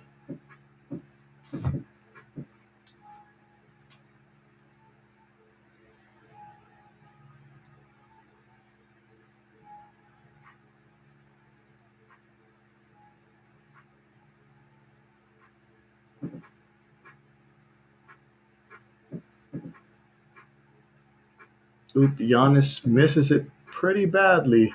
Barely hitting rim.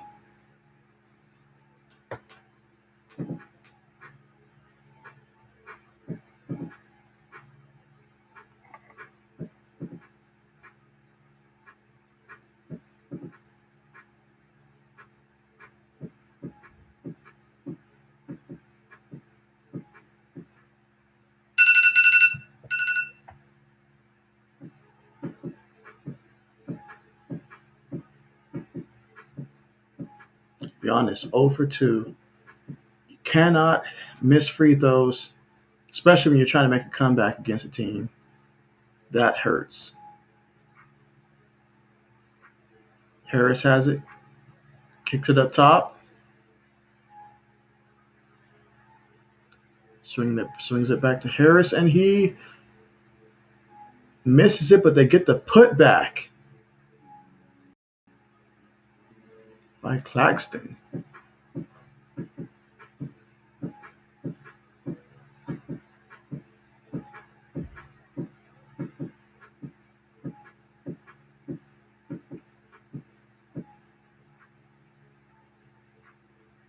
Oh, that was a bad miss. But Tucker with the rebound? No.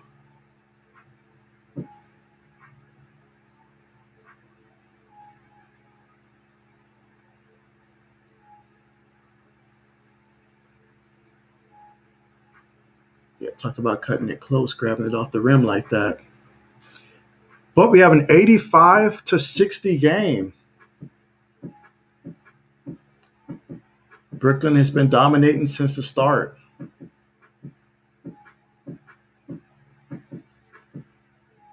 Because Durant does work.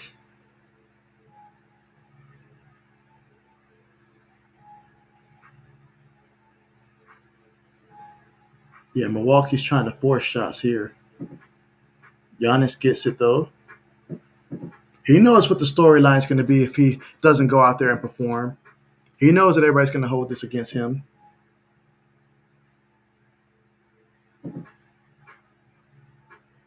Durant continues to make sure that the ball is going through him.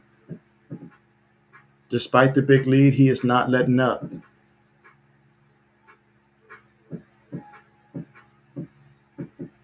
Drew Holiday kicks it in the corner. Nope. But Giannis with the glass and the throwdown. 21-point game. See if they can end this quarter on a run. That would be huge for the Bucks.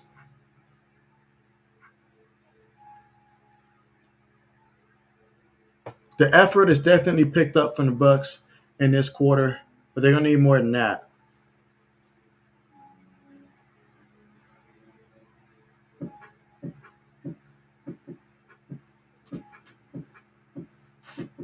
The Bucks are actually, when it comes to like the third quarter alone, they are outscoring the Brooklyn Nets 23-20 this quarter. But they did so poorly in the first and the second quarter that it's still an 85-64 game right now.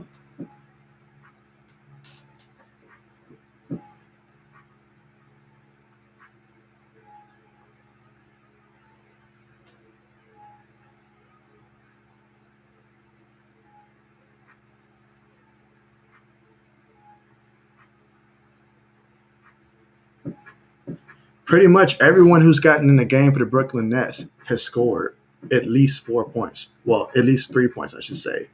Shemet had three, so at least 3 points or more. But Durant, he's got 28 points, along with 4 rebounds, 4 assists, a steal, and a block. 4 for 6 from downtown.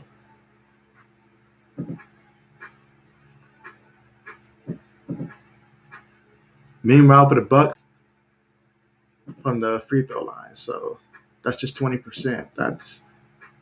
And he's the only one that's going to the line as well. Yeah, that does not help Milwaukee, as they need as many easy buckets as they can get. So you got to miss the freebies. You got to make the freebies. But overall, Giannis is leading his team in scoring now at 17 points, but he still needs more. He needs more. Lopez scored all of his 10 points in the first half. Zion X Evo, thank you for joining the chat. I appreciate you. Thank you for all of your posts. Every time I see your post, man, I know it's from you. I appreciate it.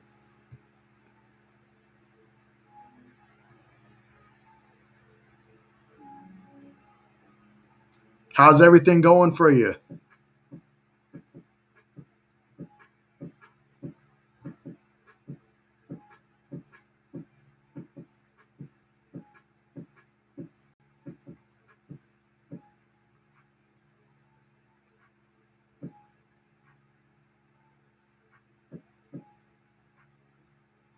The Bucks as a team, they're shooting 45% from the field, 35% from the three-point line.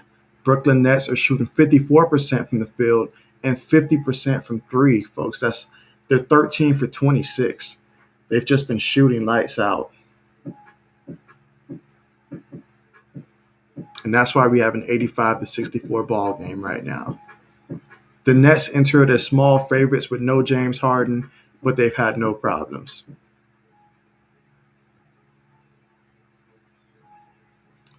Glad to hear that you're doing well. And yes, things are going pretty good, pretty good. Doing my first stream here and looking forward to doing plenty more in the future. Appreciate you for joining.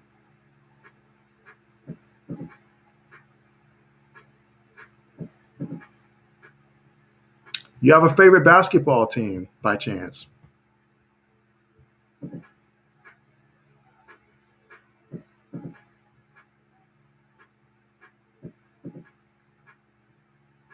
Look at the way that the Nets are still moving with such urgency. You see Durant over there fighting for the ball, calling for the ball, pulling up. And Giannis, he knows what time it is. That was a nice pass by Giannis.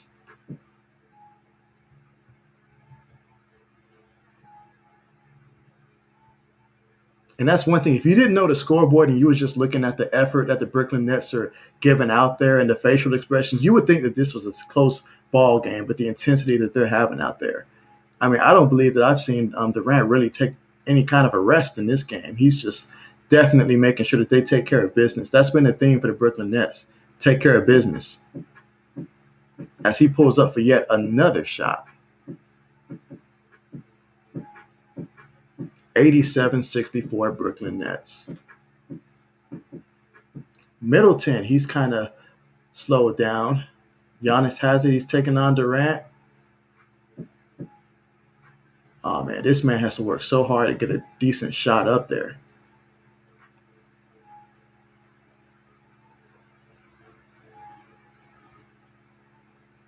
Yeah, Giannis definitely needs some more help.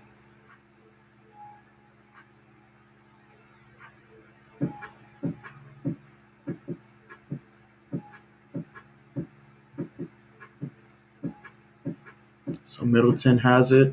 Well, Drew has it. He kicked it out to Middleton, misses it. Up, Brooklyn has it. They could have went fast there, but they chose to slow it down. Durant touches it.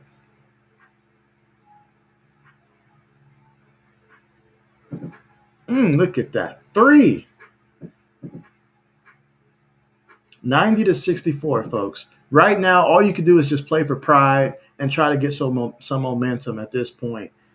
Brooklyn, they don't know how to miss right now. And they're trying every way possible to get Giannis shots that he's comfortable with. Look at how Brooklyn passes it as a team. Everybody gets the ball moves. Nobody's being selfish. Nobody's pulling crazy shots. The stars are getting the ball. They're, involved heavily in the offense. And look at that. You're rewarded by another 3-point shot. Brooklyn is out here balling, folks. 93-64 with about 32 seconds remaining.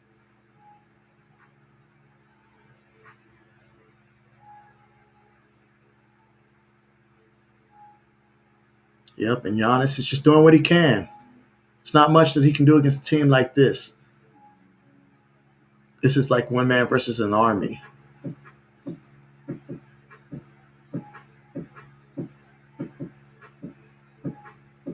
If I'm Giannis, and when this series is over, if Milwaukee doesn't pull a comeback, I'm definitely trying to pitch and recruit someone like a Damian Lillard or something to come join me.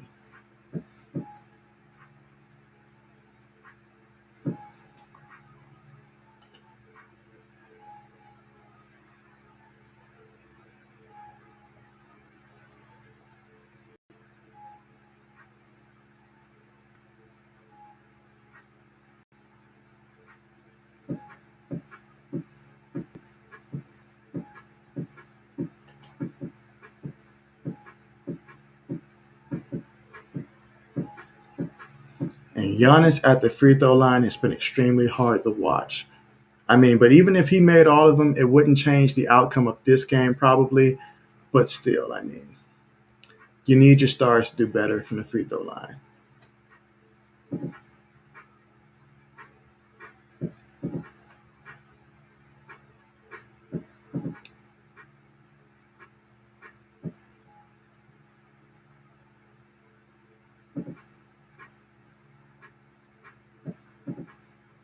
Because you see stars on other teams, they're out there dropping like 55 points in a game and still losing.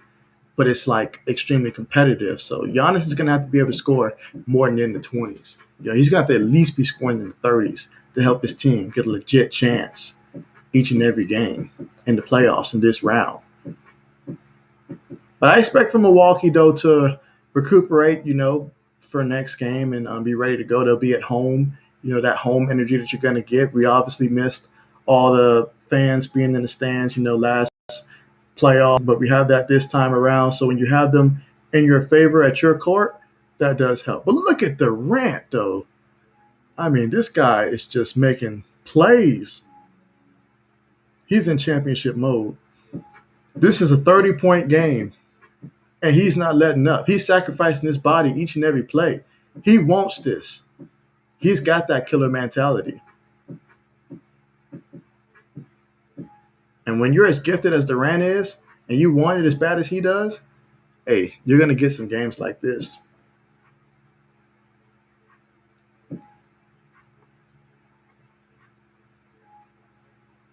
DVA Mechanics, thank you for joining the chat. I appreciate you. How's everything going?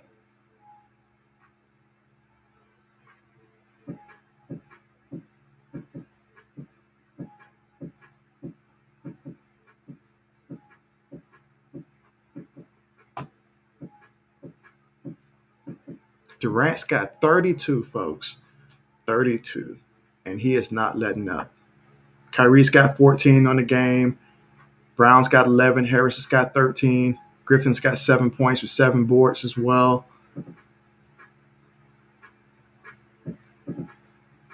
The entire team's getting buckets for the Brooklyn Nets. Milwaukee, however, Giannis is 18. Middleton's has 15. He heated up early in the third quarter, but he kind of slowed down from there. Drew had 13 so far. Lopez had 10 points in the first half. Tucker, he got on the board with 2.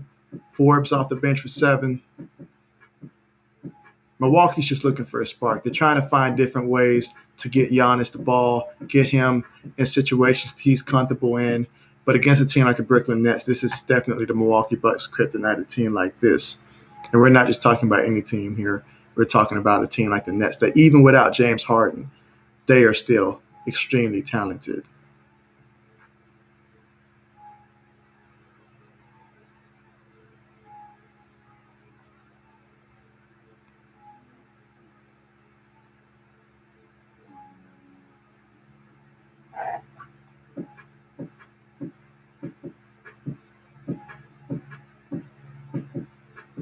Definitely looking forward to the Nuggets and Suns later on tonight at 10 o'clock Eastern. That is going to be a tremendous game, I believe. Excited for Chris Paul, to be in a game like this and hope that he's able to be healthy throughout that series. Devin Booker, him and Trae Young, they have been fantastic, in their first playoff series. And they've definitely have carried, that momentum over. They're definitely out there, carrying their team on their back, doing what it takes. And you can see that hunger in them. So I'm certainly excited for them. And they're going to be what I'm really looking forward to seeing moving forward. And then the Hawks and 76ers, although the Hawks had control throughout most of the game, the 76ers, they did show heart and they fought back and they were almost able to come back and steal that game from the Hawks. But the Hawks, they went out there and took game one. A young team, this is certainly important for you to go out there and establish yourselves and get some momentum and show, hey, we're for real. We're still that team that we were in the regular season, except probably even better.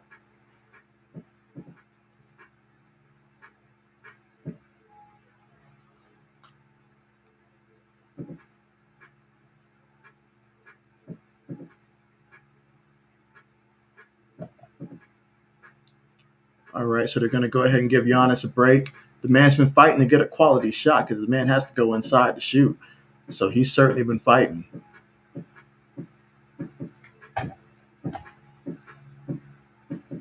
Milwaukee's going to move it around. Middleton with the shot. Nope. Blake with the board.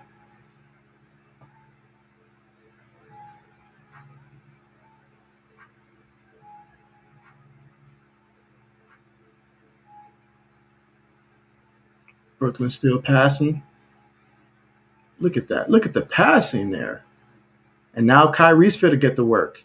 They don't care what the score is. They're going out there to play. They're playing championship basketball.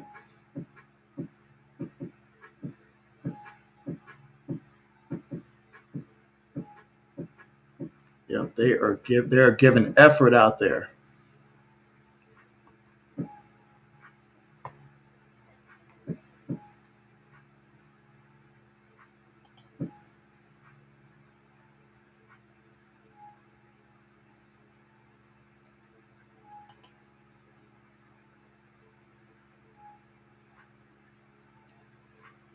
Milwaukee just trying to find something at this point, something that you can talk about and lay your hat on. They got the 3 there, but you definitely want to have something positive for the next game going into that. Build some confidence. Because if they're going to have a chance, they're going to need to have more confidence against the Brooklyn Nets.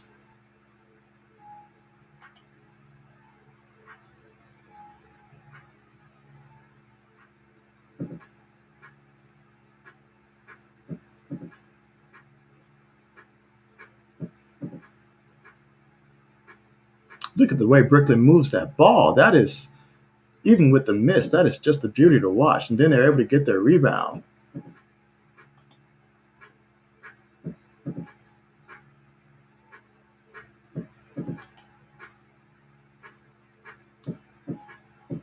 Okay, Milwaukee gets the foul there.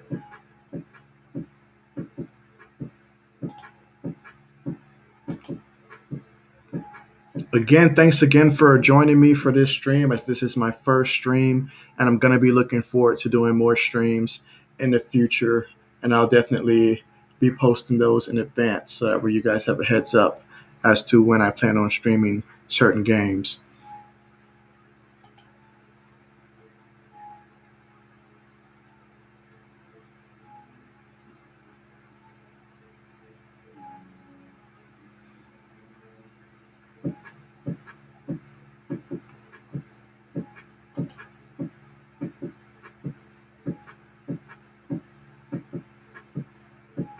Milwaukee with the rebound. Middleton has it. Throws it down low to Brook Lopez. And then the foul.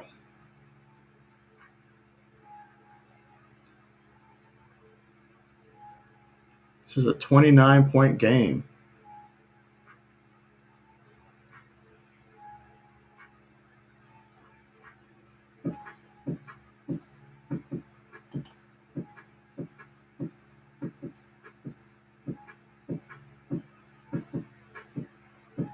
Giving it to Lopez down low again. Middleton inside. It's probably the easiest shot that they've had all game in terms of just on the inside. And they have had to work their behinds off in order to get that type of a quality shot because Brooklyn's been playing fantastic defense. I mean, yeah, Milwaukee's not really shooting all that great throughout the duration of the game, and it doesn't help when you're going against a team that has. Look at that. The man pulled a three like it was nothing. 30-point lead, and they won't take their foot off the gas pedal. Kyrie with it again on the fast break. He pulls up, and he hits it. Kyrie hits it. Milwaukee's looking like they're just wanting this game to be over at this point. I mean, Durant steps out, Kyrie steps in, and it's just the same thing. These guys, they are ballers. I mean, wow. And that's not even with Harden. At this point, they probably can just play these guys, just one star play per quarter at this point. I mean, they're just out there balling.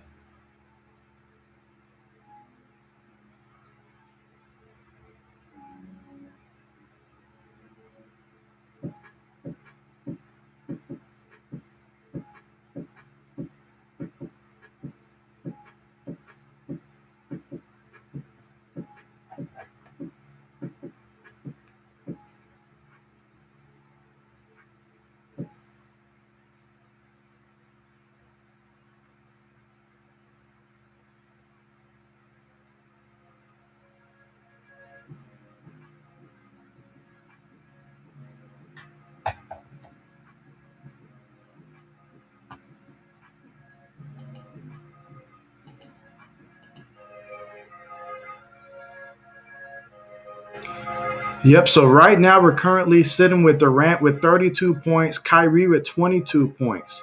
I mean, they've both been shooting very efficient as a team. They're shooting 53% from the field goal percentage, 53% from 3-point percentage, 80% free throw percentage for the team. Brooklyn's just been having their way throughout. They've had full control, winning every single quarter. They're just out there having their way, and they're keeping their foot on the gas pedal. They will not let Milwaukee get any sort of momentum or a chance to really get back in this game, as they've really kept their distance, with it being at least a 21-point game or more, it seems like, throughout most of this game once they accumulate that big lead at the beginning of the first quarter. So Giannis is currently taking a break right now, but he has 18 points on the day, 10 rebounds, and 11 rebounds, 10 defensive rebounds. So 0 for 3, though, from the three-point line, and 8 for 15 field goal percentage, field goal shooting-wise, and 2 for 7 from free throws.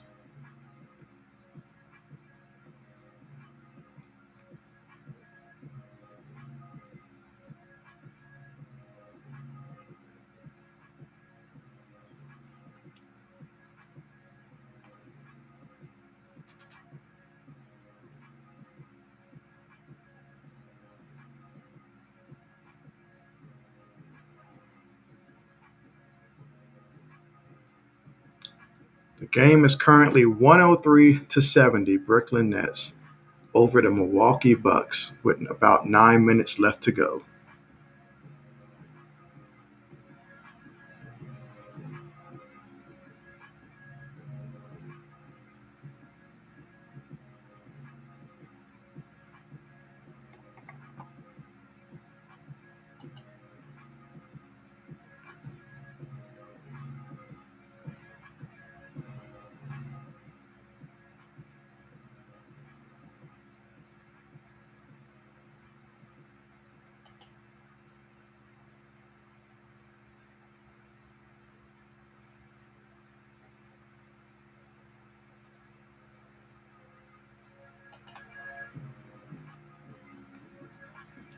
So Milwaukee, a lot of movement around, trying to find something. Up, he made that one after nearly losing the ball.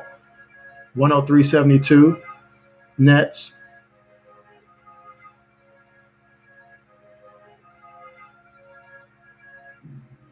Milwaukee with the rebound, bringing it up.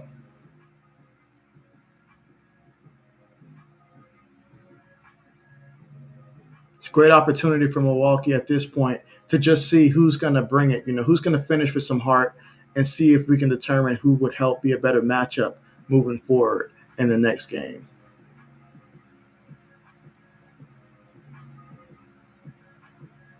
Brooklyn still pouring it on.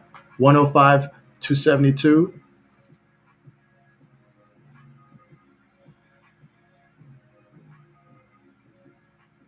Okay. 105-74. Milwaukee's looked much better in the second half than they did in the first half. Much better, I will say that.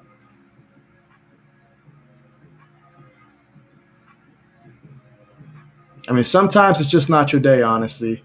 And that's been the case for the Milwaukee Bucks since they've stepped on the court, honestly.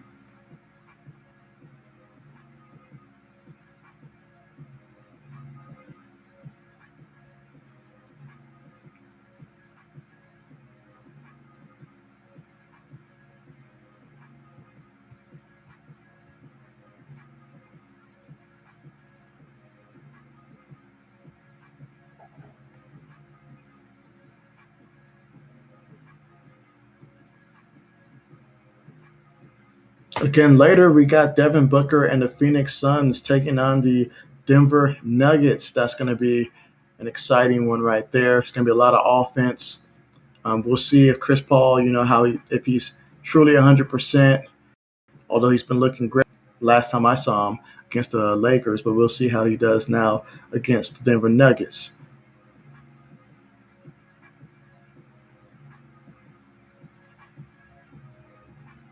Milwaukee still trying to find something.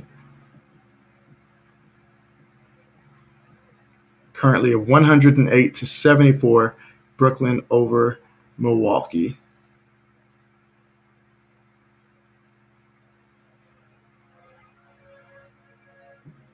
Giannis knows he's going to have to come out a lot more earlier next game and establish himself. But it's going to be a tough task, honestly, because they don't fear him from the three-point line or outside shooting. They want him to take those shots, and that's not his game. But speaking of game, Brooklyn still got theirs.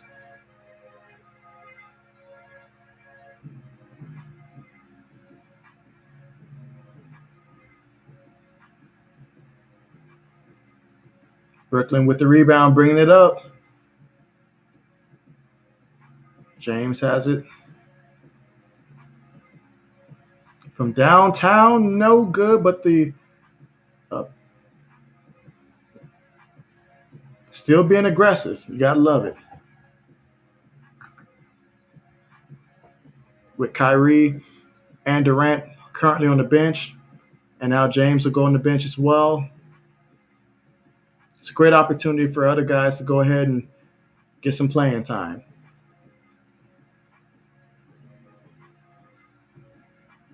Look at that.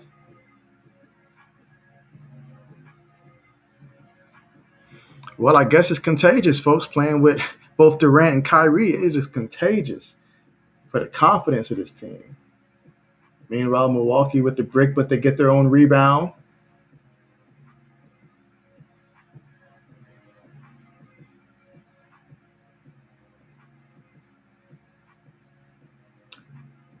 He thought about pulling it, but Brooklyn's going inside the paint. Kicks it out for the three in the corner for the three. He passes it back up top the key. He's going to drive, loses the ball. Still going to be Brooklyn basketball.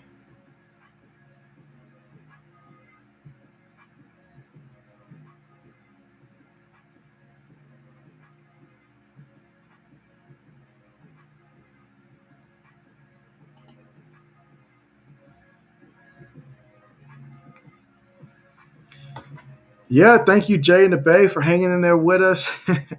Hopefully, Milwaukee can rebound for game three. I would absolutely love to see them win game three at home. I think obviously when you play at home, it helps the role players to play even better. And so, in the case of Giannis, that's exactly what you need if you're going to have a chance.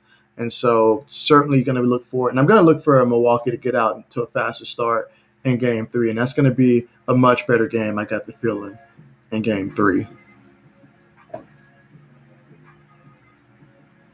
Especially when you get beat like this. It just nobody feels good, after this game. In the locker room, nobody's just going to feel good about losing like this. And so they're going to be amped up with their crowd behind them. And look at Brooklyn still pouring it on from downtown. These guys don't know when to quit. 118-74.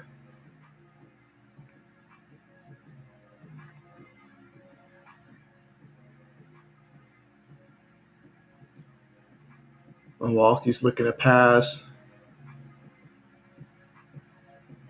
They've really struggled from downtown. They're going to have to improve upon that for next game.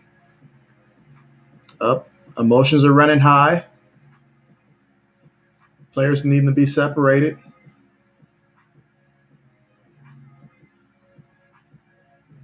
I mean, I get it. I get it. I sure didn't take losing very well in high school on the court.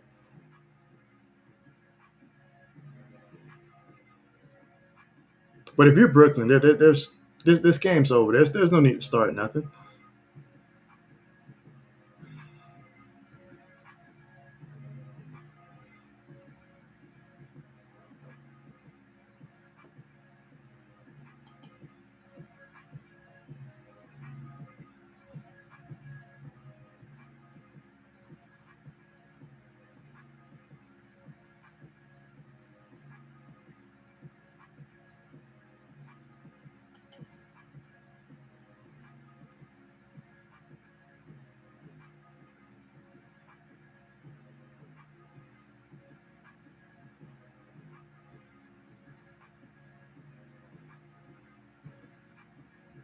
Ooh, got him hands to the face. Okay, I can't blame him for being upset about that.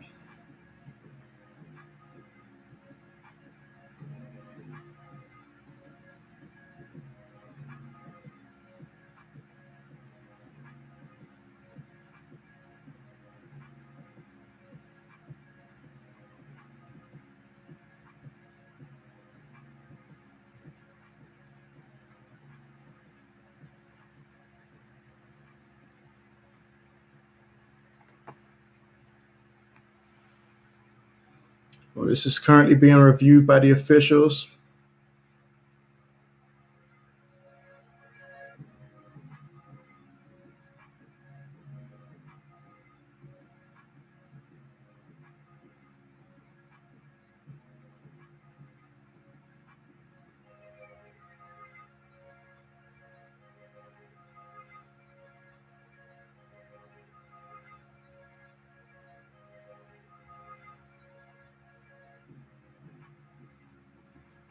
Yeah, this is a game that Milwaukee's just going to want for this game to be over. Got a flagrant foul here against Namadi.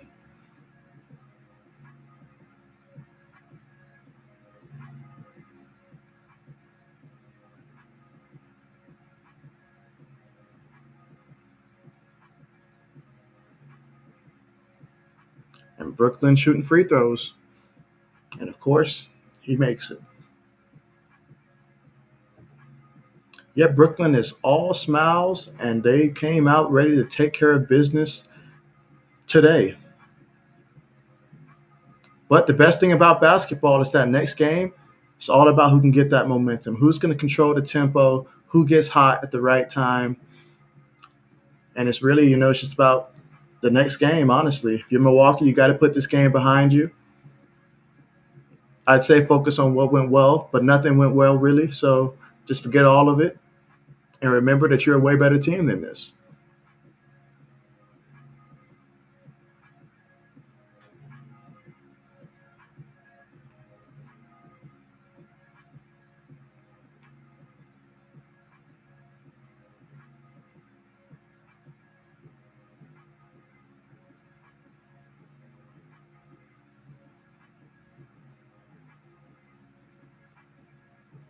Now Milwaukee turns it over.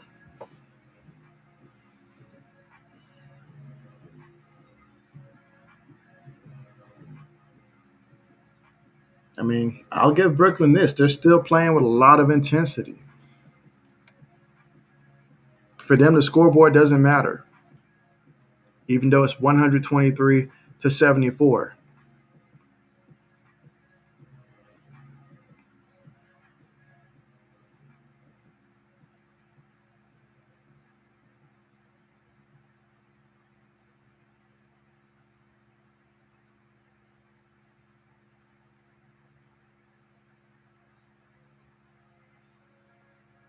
Well, he threw in the circus shot, I'll say that.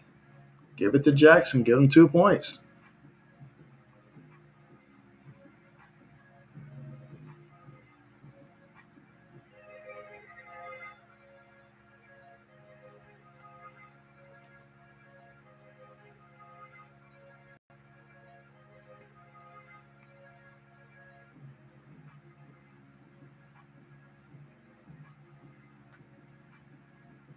One 23 to 76. Brooklyn over the Milwaukee Bucks.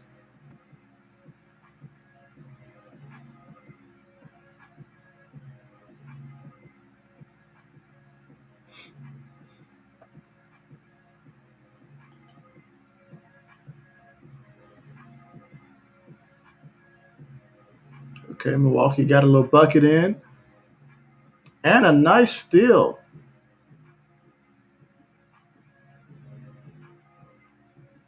So that'll be 123 to 80. Pretty much garbage time at this point. If you're a bench player trying to make a name for yourself, this is where you want to try to get some stats in on both teams.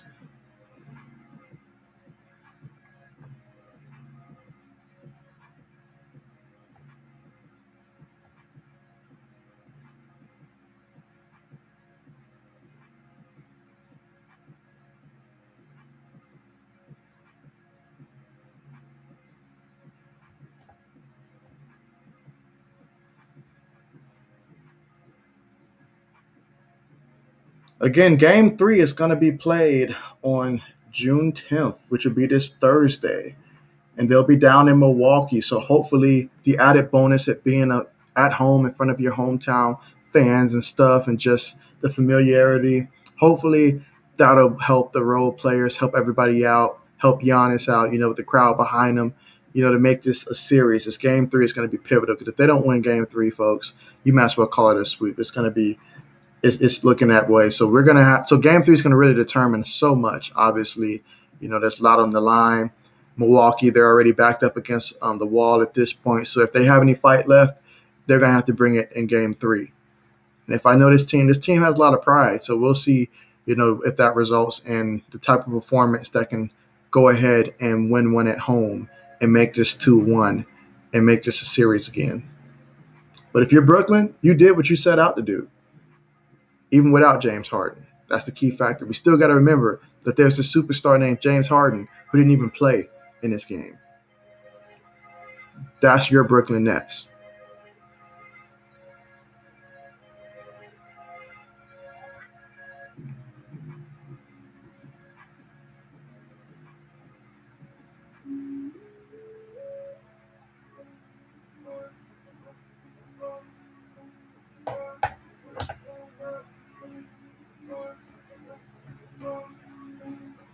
Again, that's 123 to 80 with 2 minutes and 52 seconds left remaining.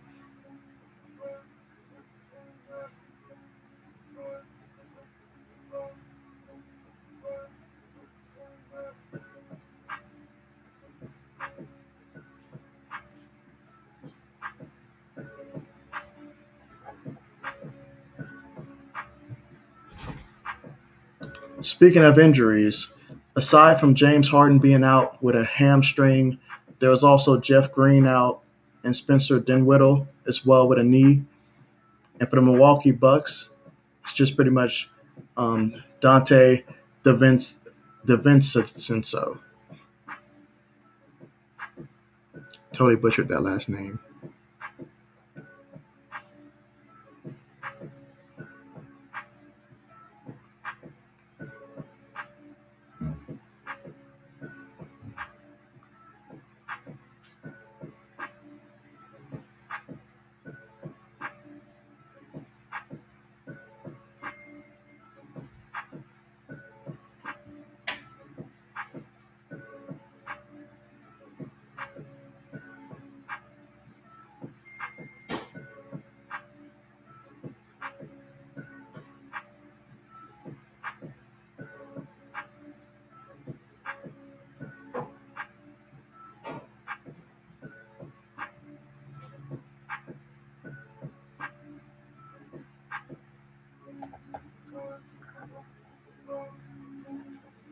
So now Milwaukee's bringing it up. I'm sure everybody's looking for their shot at this point. Try to get some stats up. Brooklyn with the rebound, bringing it up. For the three, airballed it. It's going to remain Brooklyn ball. He's going to laugh on that one. He know he airballed that one.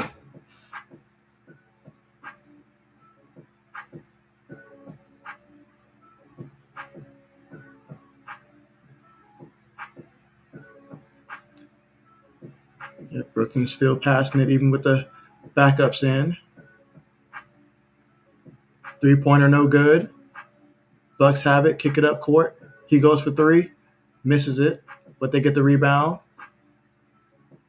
He's too far into the paint, but he still got the put back. Okay. 123-82. Get to see the starters get a rest. With 1:52 remaining.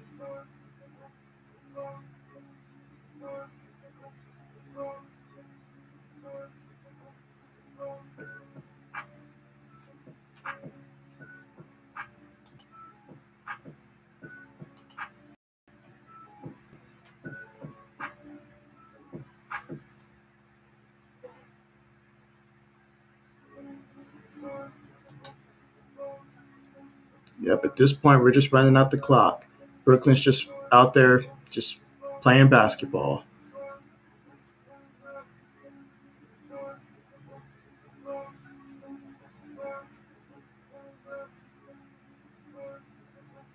Brooklyn has won every single quarter with almost scoring 30-plus in each quarter. Only exception was the second quarter in which they had 29 points.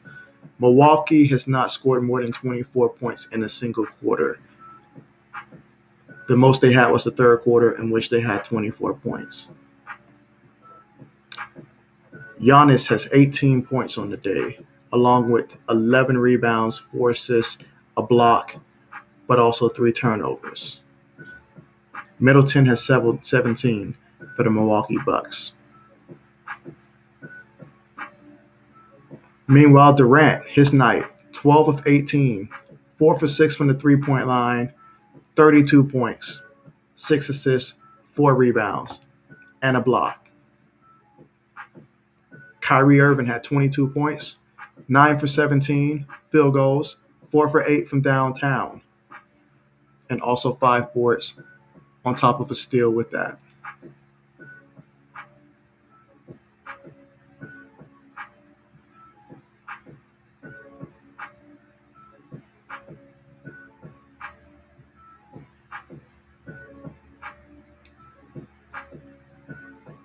Almost the entire team has scored for the Brooklyn Nets at this point.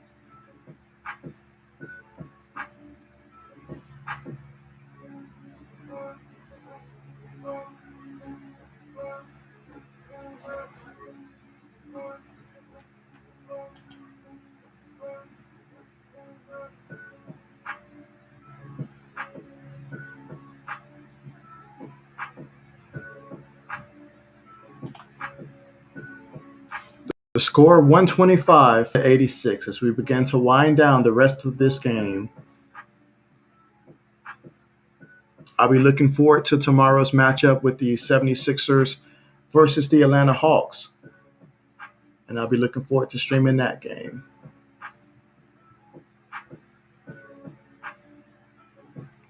As we have reached the conclusion of this game.